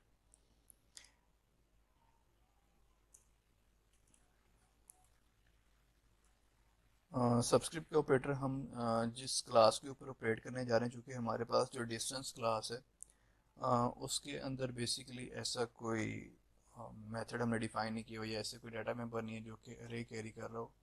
तो उसके लिए हम दूसरी एग्जांपल परफॉर्म कर रहे हैं जो कि दूसरी क्लास के ऊपर यूज़ करेंगे हम, जिसमें हमारे पास एरे भी है और उसके ऊपर डिफरेंट ऑपरेशंस भी जो कि हम लोगों ने परफॉर्म करने हैं। तो उसी के अकॉर्डिंगली एक हम लोगों ने इसी फाइल के अंदर एक क्लास डिफाइन की जो कि हमने प्रीवियस एग्जांपल के अंदर यूज़ की थी एरे लिस्ट की। उस एरे लिस्ट की क्लास को यूज़ करते हुए हम इस ऑपरेटर को ओवरलोड करेंगे जी। अरे लिस्ट की क्लास के अंदर हमारे पास एक अरे है, उस एरे का साइज़ कितना है जी, और करंटली कितने एलिमेंट्स अभी तक उसके अंदर इंसर्ट हो चुके हैं, उसकी इंफॉर्मेशन आ रही है। और उसी को यूज़ करते हुए हमने एक पैरामीटराइज कंस्ट्रक्टर लिखा हुआ है कि जिसको हम साइज़ पास करेंगे। उस साइज़ की वैल्यू हम जो टेम्परेरी तौर पे पास कर रहे हैं अपने कंस्ट्रक्टर में, वो कॉपी करवा देंगे उसके डाटा मेंबर साइज़ में। और इनिशियली हम कह रहे हैं कि इसके अंदर कोई भी कंटेंट ऐड नहीं था, तो बाय डिफ़ॉल्ट मैंने ज़ीरो साइन कर दिया हुआ है जस्ट थोड़ा सा अंडरस्टैंड करवाने के लिए कि हम ये किस तरीके से ऑपरेट करेंगे। और सिमिलरली जैसे कोई वैल्यू इंसर्ट होती जाएगी हम करंट में प्लस प्लस करते जाएंगे। और अभी हमने चूंकि इसको अंडरस्टैंड करने के लिए अपनी अरे डायनामिकली क्रिएट कर दी, यूज़र ने साइज पास किया था, उसके अकॉर्डिंगली हमने उतनी अरे क्रिएट कर दी है। और अरे के हर इंडेक्स पे जो भी इंडेक्स की वैल्यू, उसको 10 से मल्टीप्लाई करवा के वैल्यू रखवा दी, और करंट में प्लस प्लस करते जा रहे हैं अभी। ऑल्दो कि हमने ये पूरी क्लास इंप्लीमेंट की है अरे लिस्ट की, जिसके अंदर हम लोगों ने इंसर्ट का फंक्शन, डिलीट का फंक्शन, कॉपी का फंक्शन, ये सारे फंक्शंस डिफाइन किए हुए हैं। ये उसका छोटा सा पोर्शन मैंने यहाँ पे क्रिएट किया हुआ है, बाकी आपने ये क्लास पहले से इम्प्लीमेंट की है। और हमारे पास एक मेथड है डिस्प्ले का, जिसको कॉल करते हैं ऑल्दो के ये सारी रे जितना भी कंटेंट पड़ा हुआ है, जितनी भी, चूंकि अभी हमने पूरी रे फिल की है तो साइज तक ही मैं इसको डिस्प्ले करवा रहा हूँ, ऑल्दो कि हम इसको करंट तक भी डिस्प्ले करवा सकते हैं। अब इस केस में अब हम चाह रहे हैं जी कि अगर मैं रे की सबस्क्रिप्ट वाला ऑपरेटर को ओवरलोड करूँ, तो जो भी मेरी रे के किसी सर्टन इंडेक्स में डाटा पड़ा हुआ है वो एक्सेस होगा, और उसको, और अगर मैंने वैल्यू साइन करनी है तो वैल्यू साइन कर सकता हूँ, अगर मैं रिटर्न करवाना चाह रहा हूँ तो उसको मैं रिटर्न भी करवा सकता हूँ। तो जी हम लोग कैसे अपनी सबस्क्रिप्ट ऑपरेटर को ओवरलोड कर सकते हैं जी, तो उसका पहले जनरल सिंटैक्स देख ले, देन उसको हम अप्लाई करते हैं अपनी इस एग्जांपल के ऊपर।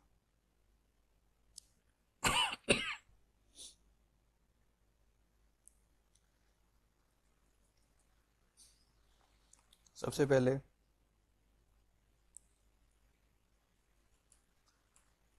रिटर्न टाइप, और ये बेसिकली बाय रेफरेंस रिटर्न करेगा।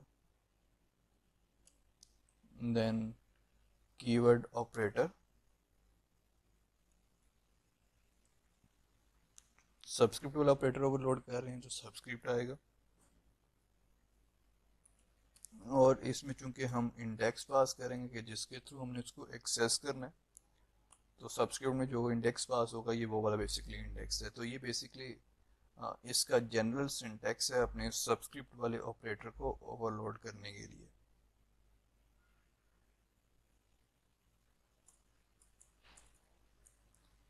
अब अगर हम अपने इस सब्सक्रिप्ट वाले ऑपरेटर को अपनी गिवन डेफिनेशन जो कि हमने अभी क्लास रिलीज वाली देखी है, अगर उसके अकॉर्डिंगली हमने इसको ओवरलोड करना है क्योंकि हमारी अरे के अंदर जो कंटेंट पड़ा हुआ है वो न्यूमेरिक वैल्यूज पड़ी हैं, तो जो रिटर्न टाइप होगी या जो डाटा रिटर्न होगा वो बेसिकली इंटीजर टाइप का डाटा रिटर्न हो रहा है। Then keyword operator, subscript operator को ओवरलोड करना है, उसके अंदर हम इंडेक्स की वैल्यू पास करेंगे। वैल्यू पास करने के बाद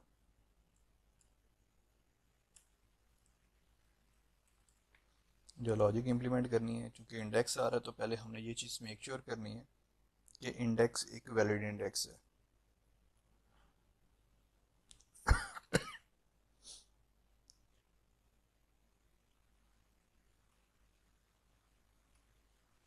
हम कह रहे हैं कि जी लेट्स सपोज अगर इंडेक्स की वैल्यू जो हमारे गिवन साइज है उससे एक्सीड कर रही है, तो उस केस के अंदर हम लोग मैसेज थ्रो करेंगे जी कि इंडेक्स आउट ऑफ बाउंड।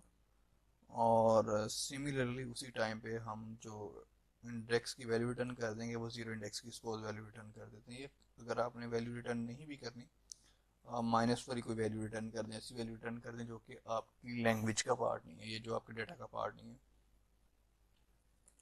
तो लेट्स सपोज मैं कह रहा हूँ जी कि मैं एक तो मैसेज थ्रो कर रहा हूँ इंडेक्स आउट ऑफ बाउंड का, और इस सर्टन केस में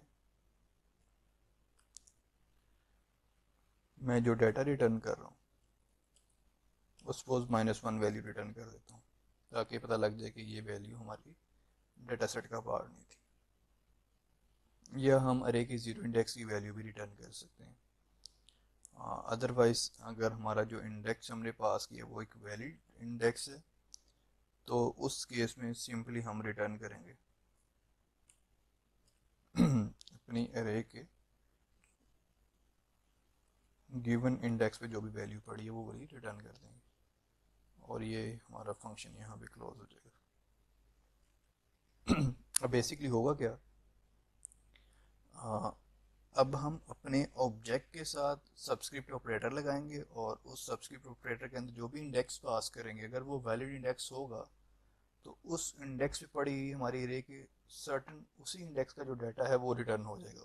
तो अब हम अपने जो ऑब्जेक्ट है उसे एज ए अरे के तौर पे ट्रीट करवा रहे होंगे, ऐसे लगेगा कि जैसे हम डायरेक्ट इसी अरे के ऊपर ही काम कर रहे थे।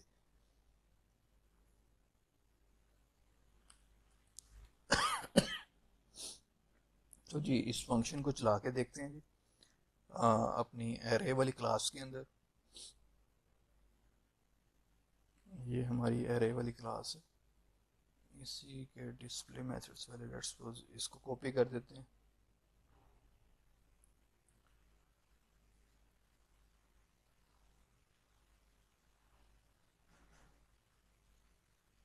अच्छा जी, चूँकि एड्रेस रिटर्न हो रहा है तो हमें फिर इस सर्टन केस में अरे का ज़ीरो इंडेक्स ही रिटर्न करना पड़ेगा, क्योंकि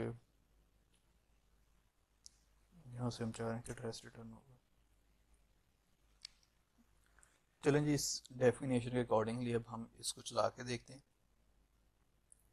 इस ऑपरेटर को ऑपरेट करवाने से पहले हमने अपनी एरे के अंदर जो डाटा रखवाया होगा उसको पहले डिस्प्ले करवा दें, एंड देन फिर इस डेफिनेशन के अंदर जो भी हमने काम किया है उसके अकॉर्डिंगली इसको एग्जीक्यूट करके देखते हैं। इस सारे एग्जाम्पल को हम कमेंट कर रहे हैं जी।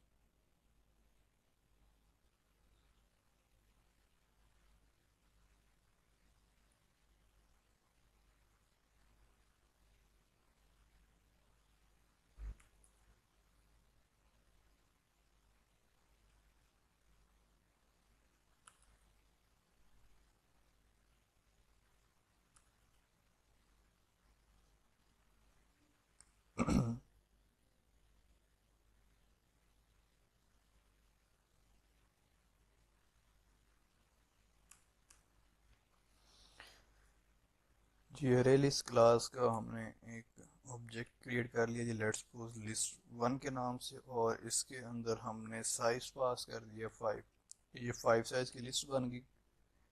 पैरामीटराइज कंस्ट्रक्टर कॉल होने पे उसके हर इंडेक्स के ऊपर जो भी इंडेक्स नंबर उसको 10 से मल्टीप्लाई करवा के उसी इंडेक्स के ऊपर डाटा सेव कर देगा। देन उसको हम डिस्प्ले करवा के देख लेते हैं पहले जी कि हमारी list1 का जो डाटा है उसमें पड़ा क्या हुआ है।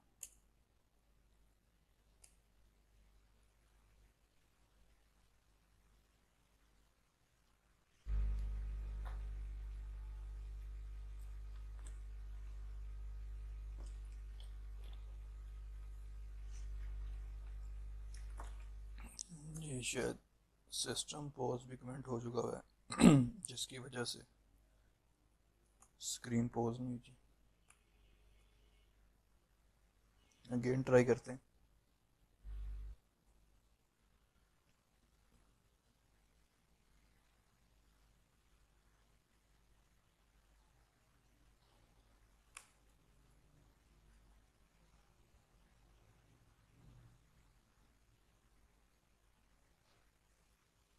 चलिए ये आपको नज़र आ रहा है जी, हमने 5 साइज की रे क्रिएट की है, उसके हर इंडेक्स के ऊपर जो भी इंडेक्स नंबर है उसको 10 से मल्टीप्लाई करवा के हमने उसी इंडेक्स पे वैल्यू सेव करवा दी है, और आपको रिस्पेक्टिव डाटा 0 10 20 30 40 नज़र आ रहा है।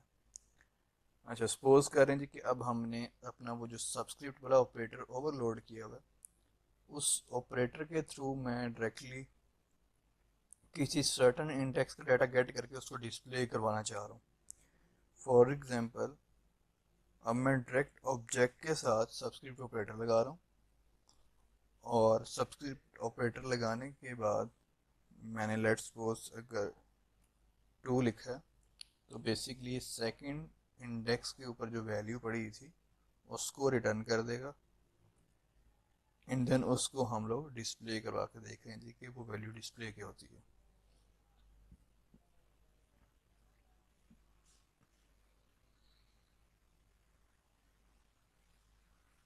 जी ये वैल्यू 20 पड़ी थी, 20 वैल्यू हमें नज़र आ गई है। सिमिलरली मैं जिस तरह किसी एक अरे के इंडेक्स के ऊपर जो इसको मैं एक्सेस कर रहा हूँ उसके ऊपर मैं वैल्यू को स्टोर करवाना चाहूँ तो डायरेक्टली वो स्टोर भी करवा सकता हूँ। फॉर एग्जांपल अगर मैं कह रहा हूँ कि लिस्ट ऑफ 1 के सेकंड इंडेक्स के ऊपर जाके वैल्यू 25 सेव कर दो, तो ये वाली वैल्यू जाके 25 हमारे इस जो ऑपरेटर ओवरलोड किया हुआ था उसके थ्रू उस इंडेक्स के ऊपर जाके ये राइट भी कर देगा। तो जी ये देख रहे हैं कि ये वाला ऑपरेटर मल्टी वे में काम कर रहा है कि वो वैल्यू रिटर्न भी कर रहा है उस इंडेक्स के ऊपर वाली, और उस इंडेक्स के ऊपर जाके अगर हमने कोई डाटा राइट करना चाह रहे हैं तो डाटा राइट करने की भी ऑप्शन प्रोवाइड कर रहा है। तो इस तरीके से हम डायरेक्टली अपने अरे के सर्टन इंडेक्स को एक्सेस करके उसके ऊपर कुछ चीज़ राइट करना चाहें, उसको गेट करना चाहें, तो वो हमें अलाउ कर रहा है जी कि सब्सक्रिप्ट वाला ऑपरेटर कि आप ये काम इसके ऊपर परफॉर्म कर सकते हैं। एंड सिमिलरली कि लेट्स सपोज अगर मैं किसी दूसरी लिस्ट के इंडेक्स को एक्सेस करके, सपोज फोर्थ इंडेक्स को एक्सेस करके उसको राइट करवाना चाहूँ इसी लिस्ट के सेकंड इंडेक्स के ऊपर, तो होपफुली ये भी हमें अलाउ करेगा।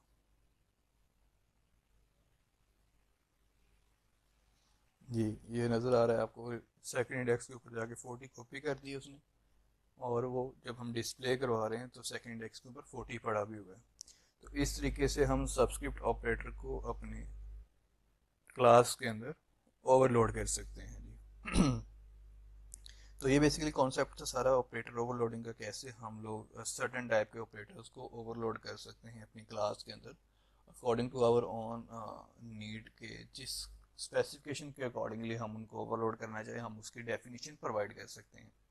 अभी डेफिनेशन टोटली आपके आपके ऊपर है कि आप उसको कैसे मैनिपुलेट करते हो, क्या लॉजिक इंप्लीमेंट करते हो सकता है जी कि जो लॉजिक एक्चुअली जिस तरह का ऑपरेटर है उस तरह का काम करने की बजाय आप उसमें कोई और लॉजिक इंप्लीमेंट करते हो। फॉर एग्जांपल कि अगर मैं प्लस ऑपरेटर का ओवरलोड कर रहा हूँ उसको, तो हो सकता है जी कि प्रोग्रामर ने पकड़ के प्लस ऑपरेटर के अंदर मल्टीप्लिकेशन वाला काम किया हो, तो आप इसमें प्रोग्रामर को रोक नहीं सकते। अब ये प्रोग्रामर की रिस्पॉन्सिबिलिटी है जी कि जिस टाइप का ऑपरेटर है उसको वैसे ही बिहेव करवाना चाहिए ताकि यूज़र के अंदर जो उसको यूज़ कर रहा है उसके लिए कोई एम्बिग्विटी क्रिएट ना हो।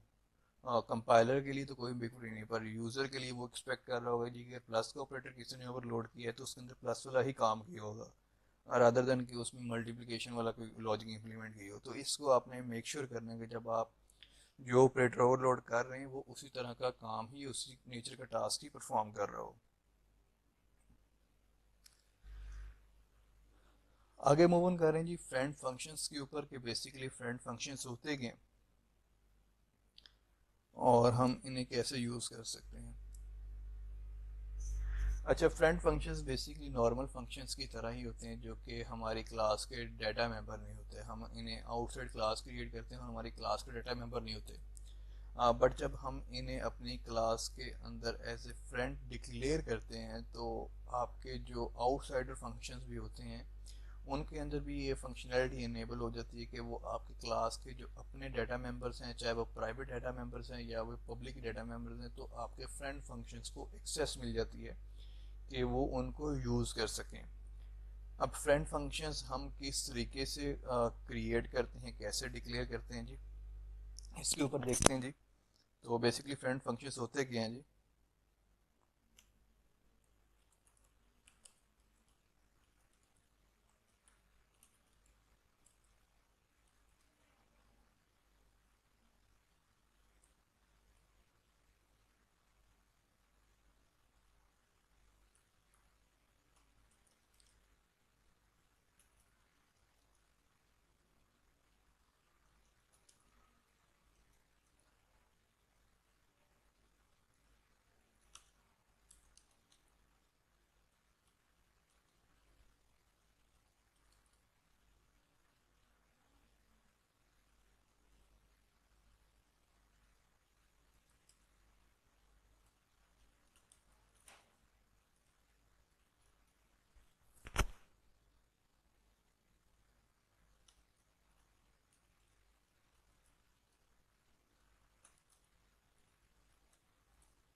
अच्छा, बेसिकली ये जैसे कि हमने बात की है कि ये नॉन मेंबर फंक्शन होते हैं जी, किसी क्लास का ये बेसिकली पार्ट नहीं होते, बट जब इन्हें हम किसी सर्टेन क्लास का फ्रेंड बना देते हैं इन फंक्शंस को, तो इनके अंदर कैपेबिलिटी इनेबल हो जाती है कि ये जिस क्लास के अंदर हमने इन्हें एज ए फ्रेंड डिक्लेयर किया हुआ है, तो उस क्लास के ये एट्रीब्यूट्स को एक्सेस कर सकते हैं जी। वो एट्रीब्यूट्स चाहे पब्लिक एट्रीब्यूट्स हों चाहे वो प्राइवेट एट्रीब्यूट्स हों, तो ये उन्हें डायरेक्टली एक्सेस कर सकते हैं और यूज़ कर सकते हैं।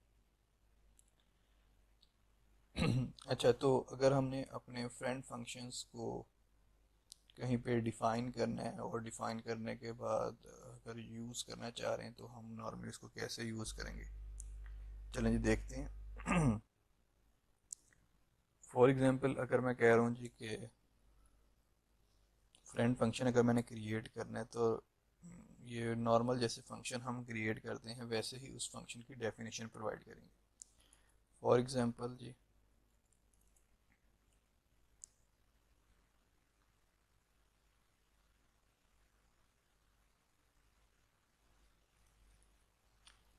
मैं डिस्प्ले का फंक्शन लिख रहा हूँ जी,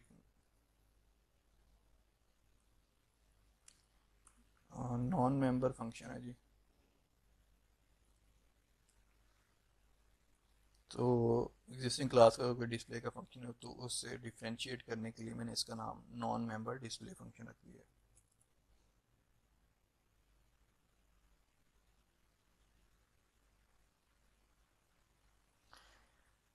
अच्छा, अगर मैं इस नॉन मेंबर फंक्शन को अगर कोई ऑब्जेक्ट पास करता हूँ,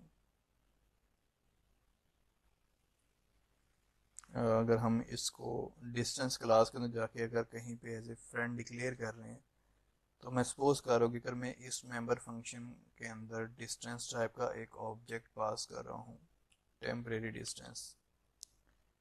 अच्छा, मुझे पता है जी कि लेट्स सपोज अगर मैंने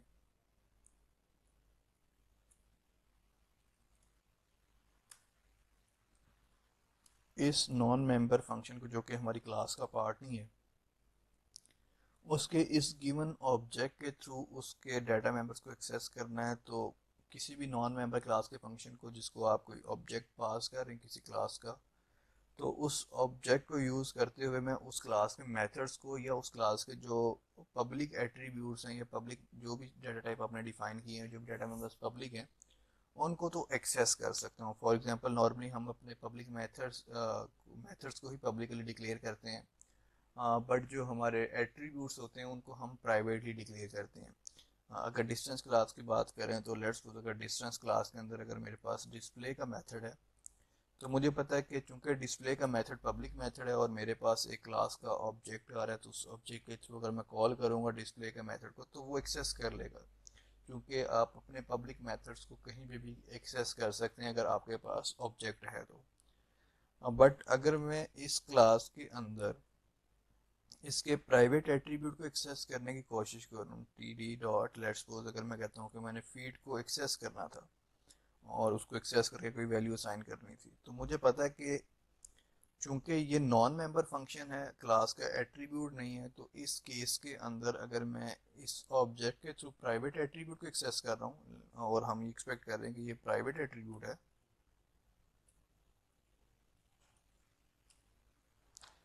तो ये इस सर्टेन केस में आपको पता है जी कि ये एरर प्रोवाइड कर देगा कि चूंकि ये प्राइवेट एट्रीब्यूट है, तो प्राइवेट एट्रीब्यूट को आप आउटसाइड द क्लास एक्सेस नहीं कर सकते। बट अगर ये सेम चीज़ अगर हमने इस फंक्शन को, जो कि नॉन मेंबर फंक्शन है, अगर हमने इस नॉन मेंबर फंक्शन को हमारी जो क्लास है डिस्टेंस क्लास उसके अंदर एज ए फ्रेंड डिक्लेयर किया होता, और फ्रेंड डिक्लेयर करने के बाद अगर हम उसकी, क्योंकि पब्लिक एट्रीब्यूट को या पब्लिक डाटा टाइप को तो पहले ही एक्सेस कर सकते हैं, पब्लिक मेथड्स को तो पहले ही एक्सेस कर सकते हैं, बट चूंकि अगर हमने इसको अपने क्लास के अंदर as a friend function declare कर दिया, तो उस केस में जब अगर मैं उसके प्राइवेट एट्रीब्यूट को एक्सेस करता तो फिर एरर नहीं आना था, जो कि इस केस में हम एक्सपेक्ट कर रहे हैं कि एरर डेफिनेटली आएगा कि अगर ये नॉन मेंबर मेथड है और जिस ऑब्जेक्ट को हमने पास किया उस ऑब्जेक्ट के थ्रू अगर हम उसके प्राइवेट एट्रीब्यूट को एक्सेस करने की कोशिश कर रहे हैं। तो नेक्स्ट क्वेश्चन ये राइज होता है जी कि अब हम इसको फ्रेंड फंक्शन कैसे डिक्लेयर करेंगे। तो अब हमने अपने जो भी फंक्शन है जिसको फ्रेंड फंक्शन बनाना है, तो उसकी जस्ट प्रोटोटाइप कॉपी करनी है। उस प्रोटोटाइप को कॉपी करने के बाद जिस क्लास का फ्रेंड फंक्शन बनाना है उस क्लास के अंदर जाके उससे पहले एक कीवर्ड अपेंड कर देना है फ्रेंड का। तो फ्रेंड का कीवर्ड ये इंडिकेट करता है जी कि अब ये वाला non member function basically friend बन चुका हुआ है जिस क्लास के अंदर हम लोग इसको डिक्लेयर कर रहे हैं। और फ्रेंड बनने के बाद ये उस क्लास के प्राइवेट एट्रीब्यूट्स को भी एक्सेस कर सकता है और पब्लिक एट्रीब्यूट्स को भी एक्सेस कर सकते हैं।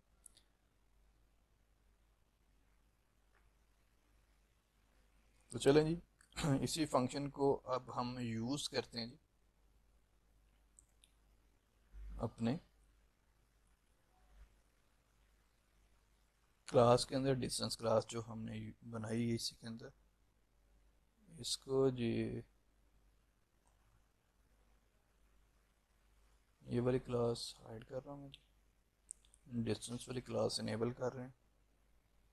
इस डिस्टेंस वाली क्लास के अंदर ये हमने सारे ऑपरेटर ओवरलोड किए हुए हैं और इसके बाहर मैं इसको डिफाइन करें जी, आपको नज़र भी आ रहा है। चूंकि प्राइवेट एट्रीब्यूट को एक्सेस कर रहा है एक ऑब्जेक्ट, जो कि अलाउ नहीं है कि किसी भी प्राइवेट एट्रीब्यूट को आउटसाइड द क्लास एक्सेस किया जा सके। जैसे कि हमने बोला था कि अगर मैं जाके इसको एज ए फ्रेंड डिक्लेयर कर दूं,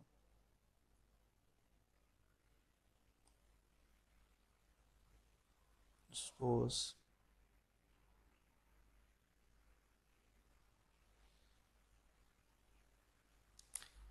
मैं इसे एज ए फ्रेंड डिक्लेयर कर दूं,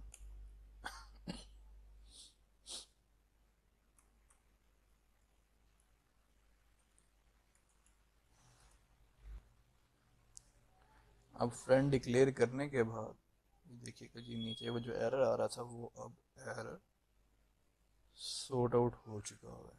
अब वो प्राइवेट एट्रीब्यूट को भी एक्सेस कर रहा है। तो इसको एक्सेस करने के बाद अगर अब मैंने लेट्स सपोज वैल्यू को अपडेट कर दिया, जो मैं ऑब्जेक्ट इसके अंदर पास कर रहा हूँ, मैं टी डी का लेट्स सपोज इंचेस की वैल्यू लेट्स सपोज अपडेट कर देता हूँ।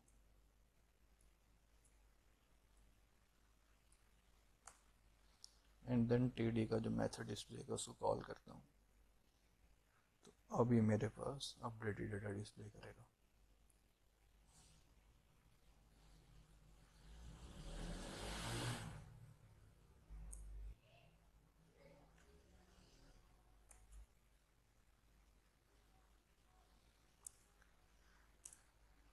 जी अब हम डिस्टेंस टाइप का एक ऑब्जेक्ट क्रिएट कर रहे हैं जी,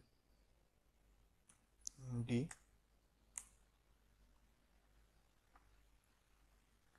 देन मैं मेंबर फंक्शन कॉल कर रहा हूँ नॉन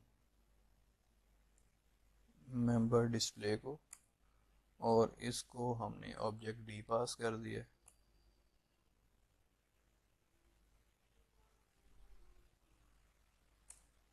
पास करने के बाद ये फंक्शन जब एग्जीक्यूट होगा तो डाटा डिस्प्ले कर देगा।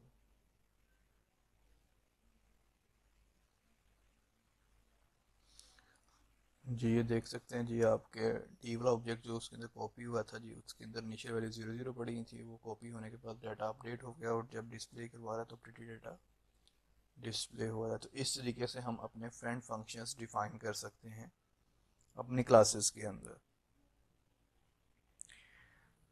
अच्छा नेक्स्ट, फ्रेंड फंक्शंस बनाने के बाद चूंकि फ्रेंड फंक्शंस का यूज़ है कहाँ पे, चूंकि नेक्स्ट जो हमने कुछ ऑपरेटर्स ओवरलोड करने हैं कुछ ऑपरेटर्स ऐसे भी हैं जो कि हम आउटसाइड द क्लास ओवरलोड करते हैं। वो विद इन अ क्लास आप नॉर्मली ओवरलोड नहीं कर सकते। ये जो फंक्शन अभी हमने with in a class overload किए थे, हम उनको आउटसाइड द क्लास भी ओवरलोड कर सकते हैं। अगर आउटसाइड द क्लास ओवरलोड कर रहे हैं तो हमें उनको एज ए फ्रेंड फंक्शन के तौर पे डिफाइन करना पड़ेगा। एंड देन फ्रेंड फंक्शंस के थ्रू डिफाइन करने के बाद अगर हम उसको ओवरलोड करें तो वो एग्जीक्यूट हो सकते हैं।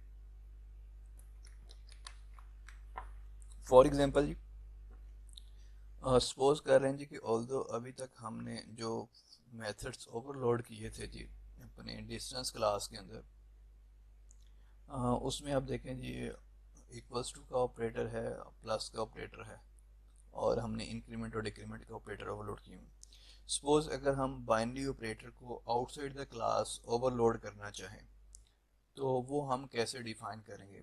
ऑल्दो कि इन्हें हम विद इन अ क्लास भी डिफाइन कर सकते हैं, बट अगर इसे ही अगर हमने आउटसाइड द क्लास डिफाइन करना है और मैं माइनस वाला operator outside the class overload करना चाह रहा हूँ, ऑपरेटर मेरा माइनस है। अच्छा चूंकि आउटसाइड द क्लास अगर मैं इनको ओवरलोड कर रहा हूँ तो इसका मतलब क्या है कि कोई कॉलिंग ऑब्जेक्ट नहीं होगा। तो अब जब कॉलिंग ऑब्जेक्ट नहीं होगा तो दोनों ऑपरेंड्स मुझे इस फंक्शन के अंदर पास करने पड़ेंगे। एक डिस्टेंस टाइप का ऑब्जेक्ट t1 और मुझे एक और डिस्टेंस टाइप का ऑब्जेक्ट पास करना पड़ेगा t2। अभी दो ऑब्जेक्ट मैंने पास किए हैं, इन दोनों ऑब्जेक्ट्स को पास करने के बाद हम चाह रहे हैं जी कि वैल्यूज़ को माइनस करें एंड देन जिस रिजल्टेंट ऑब्जेक्ट के अंदर इसका डाटा कॉपी कर रहे हैं उसके अंदर डाटा कॉपी करें। अब हमें पता है जी कि ये एरर क्यों दे रहा है जी, क्योंकि किसी ऑब्जेक्ट के हम प्राइवेट मेंबर्स को एक्सेस करने की कोशिश कर रहे हैं और आउटसाइड द क्लास किसी भी आप ऑब्जेक्ट के प्राइवेट मेंबर्स को एक्सेस नहीं कर सकते। अब क्योंकि हम इन्हें एक्सेस भी करना चाह रहे हैं तो हम इनको as a friend function declare करने जा रहे हैं जी ऊपर। इस पूरी प्रोटोटाइप को मैंने कॉपी कर लिया। कॉपी करने के बाद हम इसको भी as a friend method declare कर रहे हैं इस क्लास का।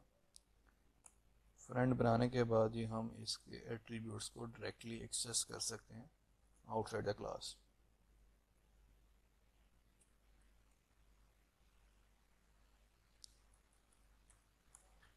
हमने फ्रेंड बना दिया जी, और फ्रेंड बनने के बाद होपफुली ये जो एरर आ रहे थे अब ये एरर नहीं आएंगे। अच्छा जी अब ऑब्जेक्ट हमारे पास इस क्लास के अंदर एक टी ऑब्जेक्ट वन आ रहा है, उसके एट्रीब्यूट को एक्सेस करना है। टी ऑब्जेक्ट वन डॉट उसकी फीड को एक्सेस करना है जी, और टी ऑब्जेक्ट टू के फीड को एक्सेस करना है। सिमिलरली जो इंचेस को एक्सेस करना है T object one dot inch को एक्सेस करना है, और उसमें माइनस कर देना टी ऑब्जेक्ट टू के इंचेस को। और जो रिजल्टेंट ऑब्जेक्ट जिसके अंदर कॉपी करवा रहे हैं वो ऑब्जेक्ट हम रिटर्न कर रहे हैं, और देन उसको डिस्प्ले करवा के देख लेते हैं कि लेट्स सपोज दो डिस्टेंस की वैल्यूज को अगर हमने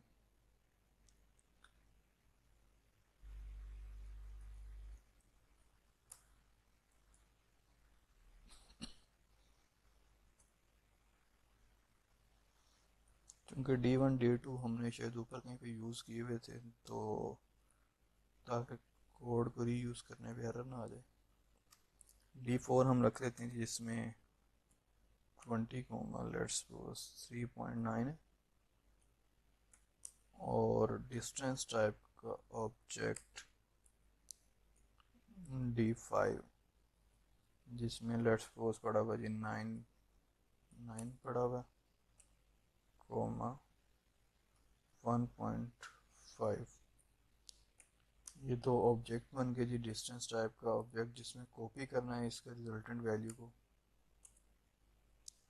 D6 is equals to let's suppose D4 minus D5, और अब हम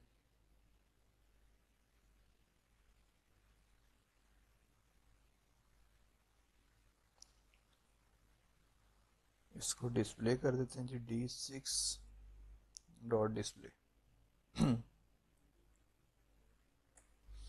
जी अब ये देखें, क्योंकि अब जब हमने ऑपरेटर ओवरलोड किया है जी आउटसाइड अ क्लास, अब ये दो पैरामीटर कैसे पास होंगे? अब ये जो फर्स्ट ऑपरेंड है, ये फर्स्ट ऑपरेंड बेसिकली आपका जो फर्स्ट पैरामीटर है उसके तौर पे बिहेव करेगा। D4 as a object one के तौर पे बिहेव कर रहा होगा, और जो हमारे पास इसके अंदर D5 है जो राइट साइड का ऑपरेंड है वो एज ए सेकंड पैरामीटर के तौर पे काम कर रहा होगा।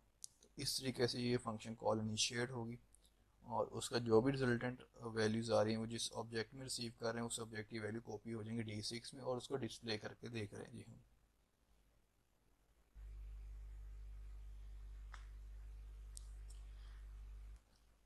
ये देखें, फर्स्ट डिस्टेंस यहाँ से कहीं पे चला है, सेकंड डिस्टेंस ये वाला जी। 20 में से 9 माइनस किए जी 11 हो गया जी। उसके बाद 3.9 में से 1.5 आप माइनस किया तो उसमें 2.4 आ गया। तो इस तरीके से D6 के अंदर ये वाला डाटा कॉपी हुआ पड़ा है, जिसको अभी हमने डिस्प्ले करवा लिया और जिस ऑपरेटर के थ्रू ओवरलोड कर रहे हैं उस ऑपरेटर को हमने आउटसाइड द क्लास कहीं पे डिफाइन किया होगा। अब सिमिलरली कुछ ऑपरेटर्स और हैं जिनको हम आउटसाइड द क्लास डिफाइन करते हैं और वो usually outside the class he define होते हैं, जिसमें हमारे पास इंसर्शन और एक्सट्रैक्शन ऑपरेटर है। जब हम इंसर्शन और एक्सट्रैक्शन ऑपरेटर की बात करते हैं जो कि नॉर्मली आउटसाइड द क्लास कहीं पे क्रिएट होते हैं, तो उसको हम लोग किस तरीके से डिफाइन कर सकते हैं और कैसे यूज़ कर सकते हैं जी, उसके ऊपर अब हम देखते हैं जी कि इंसर्शन और एक्सट्रैक्शन के ऑपरेटर को नॉर्मली हम लोग किस तरीके से डिफाइन कर सकते हैं। तो जी पहले बात करते हैं जी इंसर्शन ऑपरेटर की, जिसको हम लोग नॉर्मली लेसन के सिंबल से रिप्रेजेंट करते हैं, डबल लेसन, जो कि हम लोग सी आउट के साथ अपेंड करते हैं। इसको ओवरलोड करना है, देन उसके बाद एक्सट्रैक्शन वाले ऑपरेटर को ओवरलोड करते हैं जिसे नॉर्मली हम सी इन वाले ऑपरेटर के साथ यूज़ करते हैं।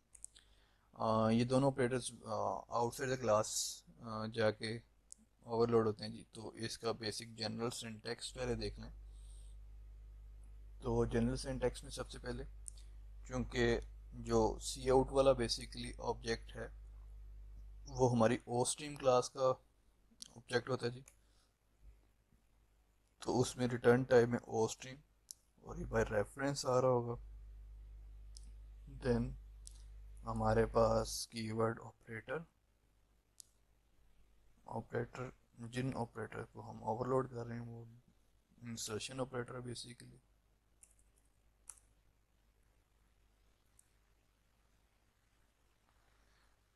पैरामीटर के तौर पे दो ऑब्जेक्ट पास करने, एक ओ स्ट्रीम टाइप का ऑब्जेक्ट बाय रेफरेंस, नाम उससे कुछ भी रखते हैं ऑब्जेक्ट, लेट्स सपोज हम कह रहे हैं जी आउट है और ये बाय रेफरेंस आ रहा होगा। और सेकंड, जिस क्लास के ऊपर इसको ऑपरेट करना है उस क्लास का ऑब्जेक्ट। लेट्स सपोज अगर हमने डिस्टेंस क्लास के ऊपर ऑपरेट करना है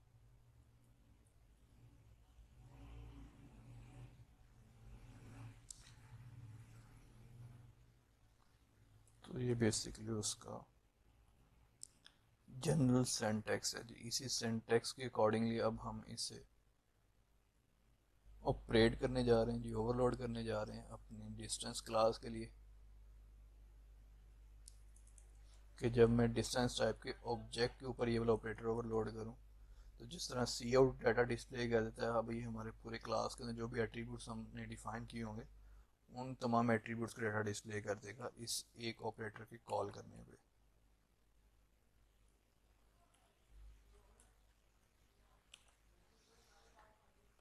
लेट्स सपोज हमने अपने डिस्टेंस क्लास के ऑब्जेक्ट को टीडी बोला हुआ है, टेम्परेरी डिस्टेंस, और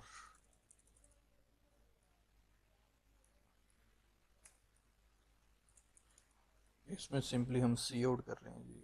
अब चूँकि हमारे पास सी आउट की बजाय जो होस्ट स्ट्रीम का ऑब्जेक्ट आ रहा है, क्योंकि अगर हमने फाइलिंग का आइडिया हो तो फाइल हैंडलिंग में हमारे पास इफ स्ट्रीम के अंदर दो ऑब्जेक्ट्स होते हैं, एक ओ स्ट्रीम का और एक आई स्ट्रीम का। ओ स्ट्रीम का ऑब्जेक्ट आउटपुट करने के लिए यूज़ होता है जी, जो कि फाइल के ऊपर आउटपुट करते हैं। और अगर हम आई स्ट्रीम की बात करें तो ये बेसिकली इनपुट करवाने के लिए डाटा हम लोग यूज़ करते थे कि अगर फाइल से डाटा रीड करना है। तो सिमिलरली उसी कॉन्टेक्स्ट के अंदर हम ये स्ट्रीमिंग ऑब्जेक्ट्स यूज़ कर रहे हैं। हमने जो आउट का ऑब्जेक्ट बनाया हुआ जी हम कह रहे हैं जी कि पहले डिस्प्ले करेंगे डिस्टेंस इज, बेसिकली हमने ये शायद कहीं पे डिफाइन भी किया हुआ था। distance is td dot feet। हम जो फॉर्मेट जिस फॉर्मेट में दिखाना चाह रहे थे, बैकस्लैश दिस थिंग,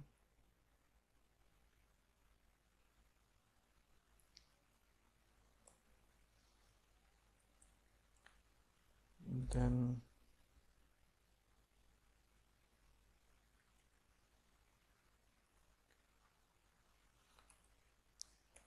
टीडी का दूसरा एट्रीब्यूट उसको प्रिंट कर रहे हैं जी। और इंच में चूँकि डबल नॉर्मली साइंटिफिकली कोटेशन आती है, तो वैसे हमने डबल कोटेशन मार्क कर दी और हमने हैंडल कर दिया। अब चूंकि ये वाला हमने ऑपरेटर ओवरलोड किया आउटसाइड द क्लास, और जिसको जब हम क्लास के अंदर लेके जाना चाहेंगे तो उसको फ्रेंड बनाना पड़ेगा उसका। तो इसको हम with in a class friend declare करेंगे जी।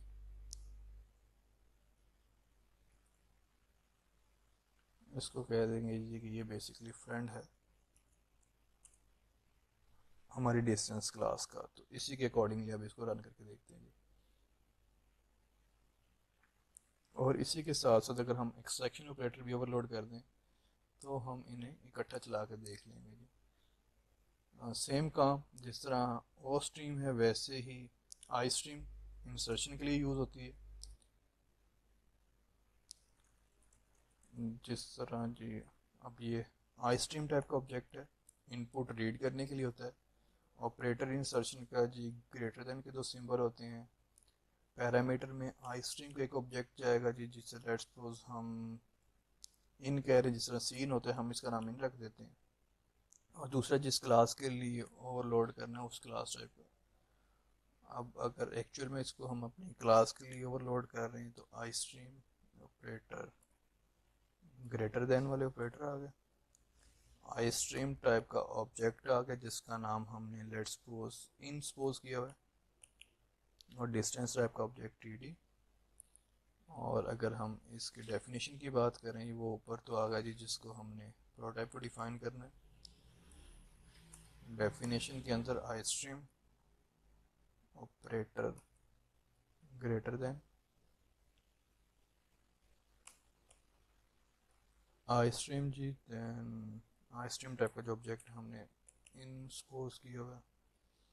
और इसके अंदर हम जो लॉजिक इंप्लीमेंट कर रहे हैं जी, हम कह रहे हैं जी कि यूज़र जब डिस्टेंस टाइप का ऑब्जेक्ट को सी इन जिस तरह हम करते थे, जैसे सी इन करेगा तो जो भी डिस्टेंस की वैल्यू है ये रीड कर लेगा।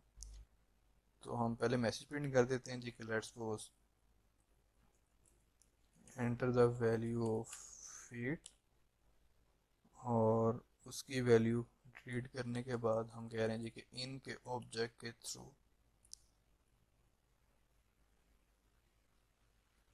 टी डी डॉट फीड में कॉपी करवा देगा। सिमिलरली हम कह रहे हैं जी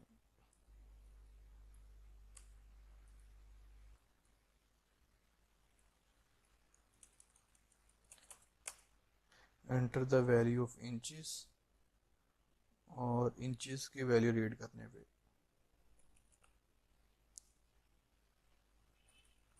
इसको इंच के अंदर कॉपी कर रहे हैं। अच्छा, एक चीज़ जो हमने ऊपर भी नहीं की और यहाँ पे भी नहीं कर रहे, अब हमने ये रिटर्न करना, चूँकि रिटर्न टाइप इस फंक्शन की आई स्ट्रीम टाइप का ऑब्जेक्ट रिटर्न होगा। तो इसमें आई स्ट्रीम का जो ऑब्जेक्ट रिटर्न रीड कर रहे हैं वो आई एन के अंदर डाटा रीड हो रहा है सब कुछ। एंड सिमिलरली ऊपर हमने आउट के अंदर सारा डाटा रीड किया था, तो रिटर्न करना है हमने आउट वाला ऑब्जेक्ट। तो ये बेसिकली हमारे फंक्शंस बन गए हैं, इनको हम डिस्टेंस क्लास के अंदर यूज़ करते हैं जी। ये पूरा मैंने कॉपी कर लिया जी यहाँ पर। और चूंकि ये आउटसाइड क्लास फंक्शन है जी, फंक्शन आ गया जी, और जो फ्रेंड डिक्लेरेशन है उस फ्रेंड की स्पेलिंग हमने यहाँ पे गलत कर दी है। इस फ्रेंड डिक्लेरेशन वाली स्टेटमेंट को हमने उस क्लास के अंदर डिफाइन करना है।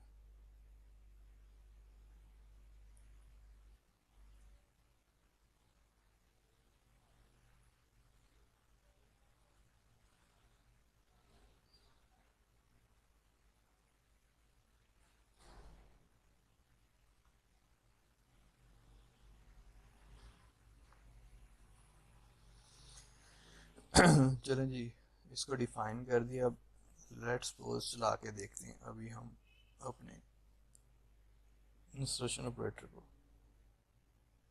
हमने बोला कि इंसर्शन ऑपरेटर अब काम कैसे करेगा जी, कि सिंपली अब हम इसे ऑब्जेक्ट के साथ जिस तरह सीन कर दें किसी नॉर्मल वेरिएबल की वैल्यू को डिस्प्ले करने के लिए, अब हम अपने ऑब्जेक्ट के ऊपर इस ऑपरेटर को ऑपरेट करवाएंगे।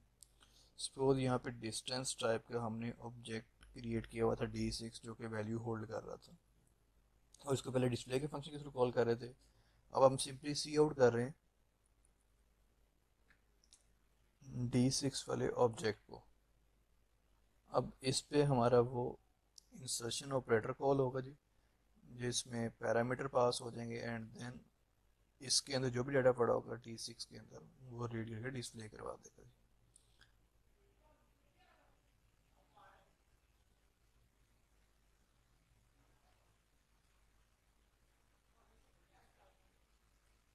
जी ये देखें जी, अब जो D6 का डाटा डिस्प्ले हुआ है वो हमारे इंसर्शन ऑपरेटर जिसको हमने ओवरलोड किया हुआ है उसके थ्रू ये ऑपरेट हुआ जी। सॉरी, आई थिंक सो शायद हमने इसमें सी आउट डिस्प्ले किया हुआ था।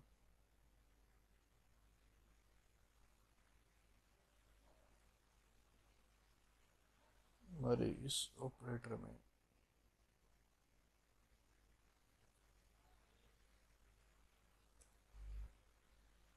डिस्प्ले कॉल के चुके, हमने इसके अंदर मैसेज भी प्रिंट किया हुआ था।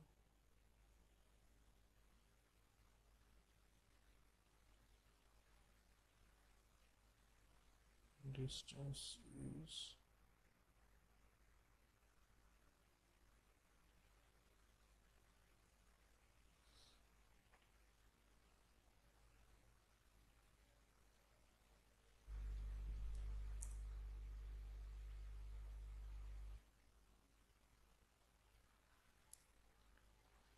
सपोज अगर हम इसमें सी आउट करते हैं जी,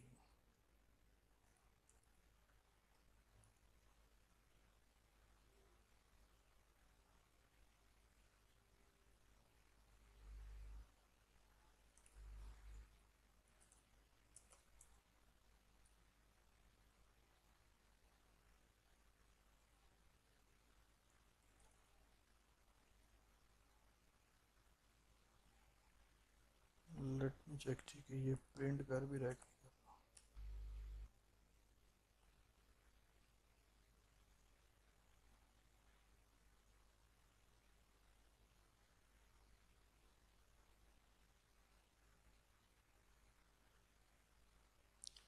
ठीक है जी, यही मैसेज हमने प्रिंट किया था, मुझे लगा कि शायद ठीक होगा जी, मैसेज भी यही प्रिंट किया तो सही प्रिंट कर रहा है। मुझे लगा कि मैसेज वो पुराना प्रिंट किया जा रहा है, हमने यही मैसेज इसके अंदर प्रिंट किया हुआ डिस्टेंस इस, तो इस वजह से वो यही दिखा रहा है।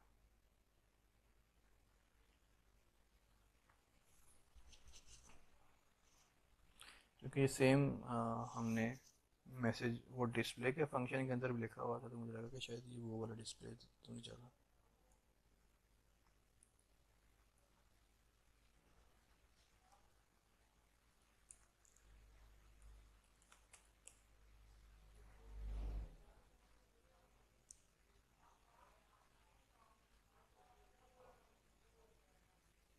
जी यही फंक्शन ही हमारा एग्जीक्यूट हो रहा है। सिमिलरली जिस तरह हमने इंसर्शन ऑपरेटर ओवरलोड किया वैसे एक्सट्रैक्शन ऑपरेटर भी हमने ओवरलोड करना है जी, जिसको हमने यहाँ पे डिफाइन कर दिया है जी।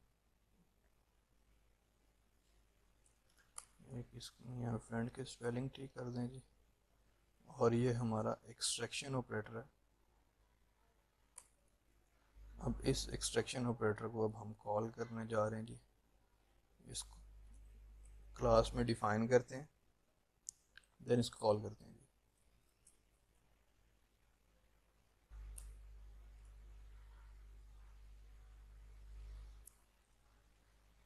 ये डेफिनेशन क्लास के अंदर मूव करनी प्रोटोटाइप की।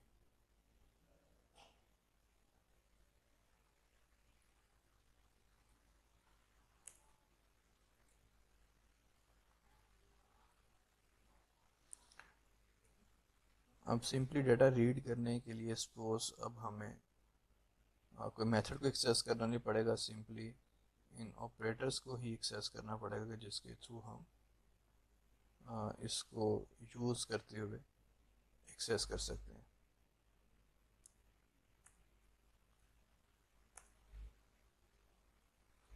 आप सिर्फ ऑब्जेक्ट के साथ सीन करेंगे तो हमारे ऑब्जेक्ट के अंदर जो भी डाटा रीड करना है फीट और इंचेस के अगेंस्ट वो डाटा रीड हो जाएगा। अच्छा जी, सपोज करें जी हम इस पार्ट को कमेंट कर रहे हैं और जो डिस्टेंस हमने यहाँ पे क्रिएट किया हुआ है इसके अंदर डाटा रीड करते हैं, सी इन डी कर लें एंड देन उसको सी आउट डी करके डिस्प्ले भी करवा के देखते हैं। और इसकी डेफिनेशन के अंदर हम पहले मैसेज भी प्रिंट करें ताकि पता लग जाए कि किसके लिए वैल्यू रीड हो रही है। पहले वो कहेगा जी enter value for feet, then enter values for inches.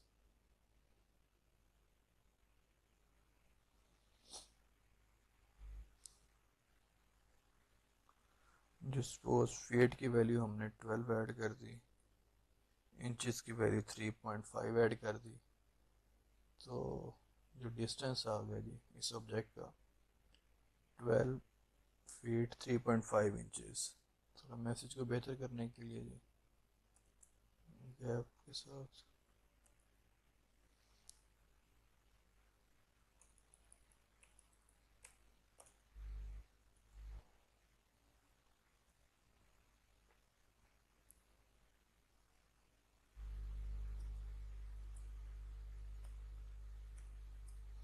तो ये हमारे पास हमने जैसा नॉर्मल डाटा वैल्यूज़ के लिए हम सी इन सी आउट यूज़ करते हैं, बिल्कुल वैसे ही हमने अपने ऑब्जेक्ट्स को ओवरलोड कर लिए उन ऑपरेटर्स के लिए। तो ऐसे ही हम अपने किसी भी ऑपरेटर को ओवरलोड करना चाहें तो उसको ओवरलोड कर सकते हैं अपनी गिवन डेफिनेशन के अकॉर्डिंगली। अच्छा नेक्स्ट जो इसमें कुछ रिस्ट्रिक्शन है जी जो कि हम लोग किन ऑपरेटर्स को ओवरलोड नहीं कर सकते उनके ऊपर कुछ रिस्ट्रिक्शन है जी। कुछ ऑपरेटर्स ऐसे भी हैं या कुछ प्रेसिडेंस या जो हमारे पास प्रायोरिटी के जो कुछ इश्यूज हैं उनको भी हम चेंज नहीं कर सकते। सबसे पहले डिस्कस कर लेते हैं जी कि कौन से ऑपरेटर ऐसे हैं जी जिनको ओवरलोड नहीं कर सकते। और ऑल्दो कि हमारे पास जितने भी ऑपरेटर्स लैंग्वेज के अंदर प्रोवाइडेड हैं तकरीबन हम 95% ऑपरेटर्स को ओवरलोड कर सकते हैं जी। कुछ सर्टन ऑपरेटर्स हैं जिनको ओवरलोड नहीं कर सकते।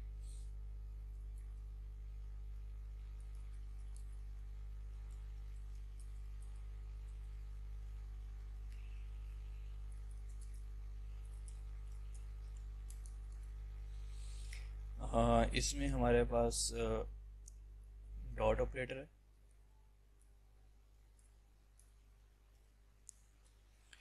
इसमें हमारे पास स्कोप रेजोल्यूशन का ऑपरेटर है, इसमें हमारे पास साइज ऑफ का ऑपरेटर है जिसको ओवरलोड नहीं कर सकते। हमारे पास जो टर्नरी ऑपरेटर है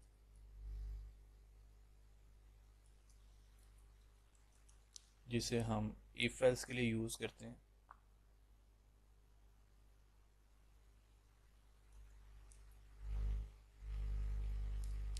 जो कि I think so question mark.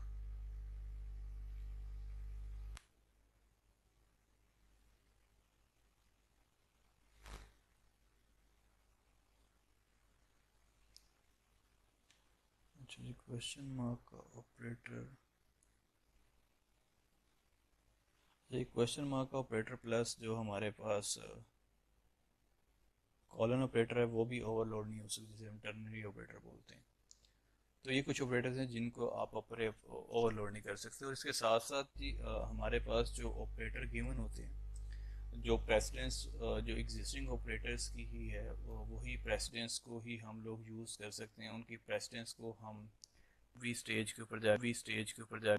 Pose अगर लेट्स सपोज अगर हमारे मल्टीप्लाई वाले ऑपरेटर की प्रेसिडेंस अगर ज़्यादा है हमारे जो प्लस वाले ऑपरेटर है, तो जब हम इन ऑपरेटर्स को ओवरलोड करेंगे और कहीं पे किसी एक्सप्रेशन में ये दोनों ऑपरेटर अगर यूज़ हो रहे हैं तो उसमें मल्टीप्लाई वाला ऑपरेटर ही पहले ओवरलोड होगा। जो ओवरलोडिंग के अंदर जो प्रेसिडेंस है उस प्रेसिडेंस को आप चेंज नहीं कर सकते। ऑल्दो कि अगर आप ग्रुप ऑपरेटर को यूज़ करते हुए या जो सब्सक्रिप्ट ऑपरेटर है जिसे नॉर्मली हम पैरेंथेसाइज ऑपरेटर बोलते हैं उसको यूज़ करते हुए अगर प्रायोरिटी इंक्रीज या डिक्रीज करना चाहें तो वो कर सकते हैं। बट एग्जिस्टिंग ऑपरेटर की जो प्रायोरिटी है वो आप मॉडिफाई नहीं कर सकते हैं। एंड सिमिलरली एसोसिएटिविटी के पॉइंट ऑफ व्यू से भी सेम रूल एप्लीकेबल होता है जी, कि जो एसोसिएटिविटी है वो भी आप अपने एग्जिस्टिंग ऑपरेटर की चेंज नहीं कर सकते।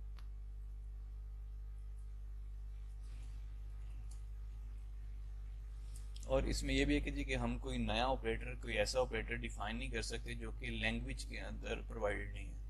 कि फॉर एग्जांपल जी अगर हम ये कहें कि लेट्स सपोज कि हमने डॉलर ऑपरेटर कोई नया इंट्रोड्यूस कर दिया, तो इसको हमने ओवरलोड करना है। क्योंकि डॉलर का ऑपरेटर लैंग्वेज के अंदर सपोर्ट नहीं करता तो इसको ओवरलोड नहीं कर सकते। तो ओवरलोड हमेशा हम एग्जिस्टिंग ऑपरेटर्स को ही कर सकते हैं, और उनमें से जिन ऑपरेटर्स के ऊपर ये रिस्ट्रिक्शन है वो हमने पहले ही डिफाइन कर दी है।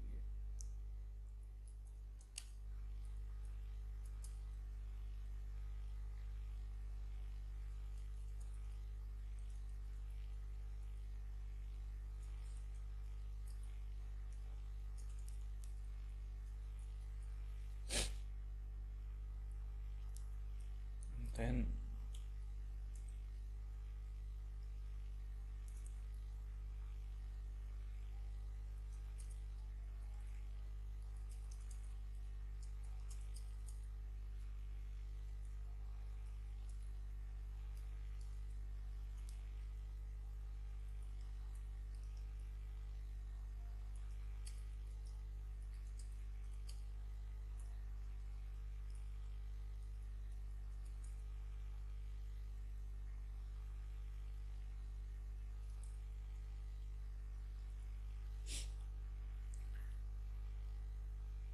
तो ये बेसिकली आज का हमारा टॉपिक था जिसके अंदर हम लोगों ने ऑपरेटर ओवरलोडिंग सीखी कि ऑपरेटर ओवरलोडिंग होती क्या है, कैसे हम अपने ऑपरेटर्स को ओवरलोड कर सकते हैं, जिसके अंदर यूनिरी ऑपरेटर हैं, जिसके अंदर बाइनरी ऑपरेटर हैं, जिसके अंदर सबस्क्रिप्ट ऑपरेटर है। तो इनको किस तरीके से हम लोग ओवरलोड कर सकते हैं। देन उसके बाद हम लोगों ने फ्रेंड फंक्शंस का कॉन्सेप्ट देखा जी कि फ्रेंड फंक्शंस क्या होते हैं जी, उनको कैसे हम यूज़ कर सकते हैं। और फ्रेंड फंक्शंस के अंदर उनका जो एक्सेस लेवल है वो किस तरीके से मॉडिफाई होता है जी, जो कि आपके किसी भी क्लास जिसके अंदर हम उनको एज ए फ्रेंड डिक्लेयर करते हैं तो वो कैसे उनके प्राइवेट और उसके अलावा जो पब्लिक एट्रीब्यूट्स हैं उनको डायरेक्टली एक्सेस कर सकते हैं। अदर हम लोगों ने फ्रेंड फंक्शंस को यूज़ करते हुए ऐसे ऑपरेटर ओवरलोड किए जो कि outside the class he overload होते हैं, जिनको हम ऐसे मेंबर फंक्शन के तौर पे ओवरलोड नहीं कर सकते। जिसमें जो मेजर एग्जांपल है उसमें इंसर्शन ऑपरेटर है और एक्सट्रैक्शन ऑपरेटर है। और जिन ऑपरेटर्स को नॉर्मली हम ऐसे क्लास के मेंबर फंक्शन के तौर पे ओवरलोड करते हैं, उन्हीं ऑपरेटर्स को हम आउटसाइड द क्लास भी या as a non member function भी ओवरलोड कर सकते हैं। देन उसके बाद हमने देखा जी कुछ सर्टन रिस्ट्रिक्शंस है जी जो कि हम ऑपरेटर ओवरलोडिंग के ऊपर लैंग्वेज हमें अलाउ नहीं करती करने के लिए, जिसमें फर्स्ट थिंग ये थी कि कुछ सर्टन ऑपरेटर्स ऐसे हैं जो कि ओवरलोड नहीं हो सकते। इसमें हमने डॉट के ऑपरेटर की बात की है, स्कोप रेजोल्यूशन के ऑपरेटर की बात की है, साइज ऑफ वाले ऑपरेटर की बात की है, टर्नरी ऑपरेटर की बात की है, और इसके अलावा एक ऑपरेटर और भी है जिसमें हमारे पास पॉइंटर ऑपरेटर भी है, जो कि नॉर्मली हम डी रेफरेंस करते हैं वक्त यूज़ करते हैं। ये पॉइंटर ऑपरेटर है, मल्टीप्लिकेशन ऑपरेटर नहीं है जी, इनको ओवरलोड नहीं कर सकते। इसके अलावा कुछ प्रिकॉशंस है जी, जो ऑपरेटर्स हमने ओवरलोड किए हैं, अगर हम किसी एक्सप्रेशन के अंदर मल्टीपल ऑपरेटर्स यूज़ कर रहे हैं तो उनकी जो प्रेसिडेंस है उनको हम चेंज नहीं कर सकते। जो लैंग्वेज डिफाइंड प्रेसिडेंस है वो उसी प्रेसिडेंस के अकॉर्डिंगली ही सॉल्व होंगे। सिमिलरली एसोसिएटिविटी भी उनकी चेंज नहीं हो सकती। तो जब भी ऑपरेटर ओवरलोड करना है तो उसको हम लोगों ने इंटेलिजेंटली करना है, मेक श्योर करते हुए कि जो जिस टाइप का ऑपरेटर है वो उसी तरह का ही काम परफॉर्म कर रहा हो। ये ना हो कि जो ऑपरेटर प्लस का है उसके अंदर हम मल्टीप्लिकेशन या माइनस वाला काम कर रहे हैं। तो ये जी आज का लेक्चर था। इंशाल्लाह नेक्स्ट लेक्चर के अंदर दोबारा मुलाकात होगी, तब तक के लिए जी अल्लाह हाफिज़।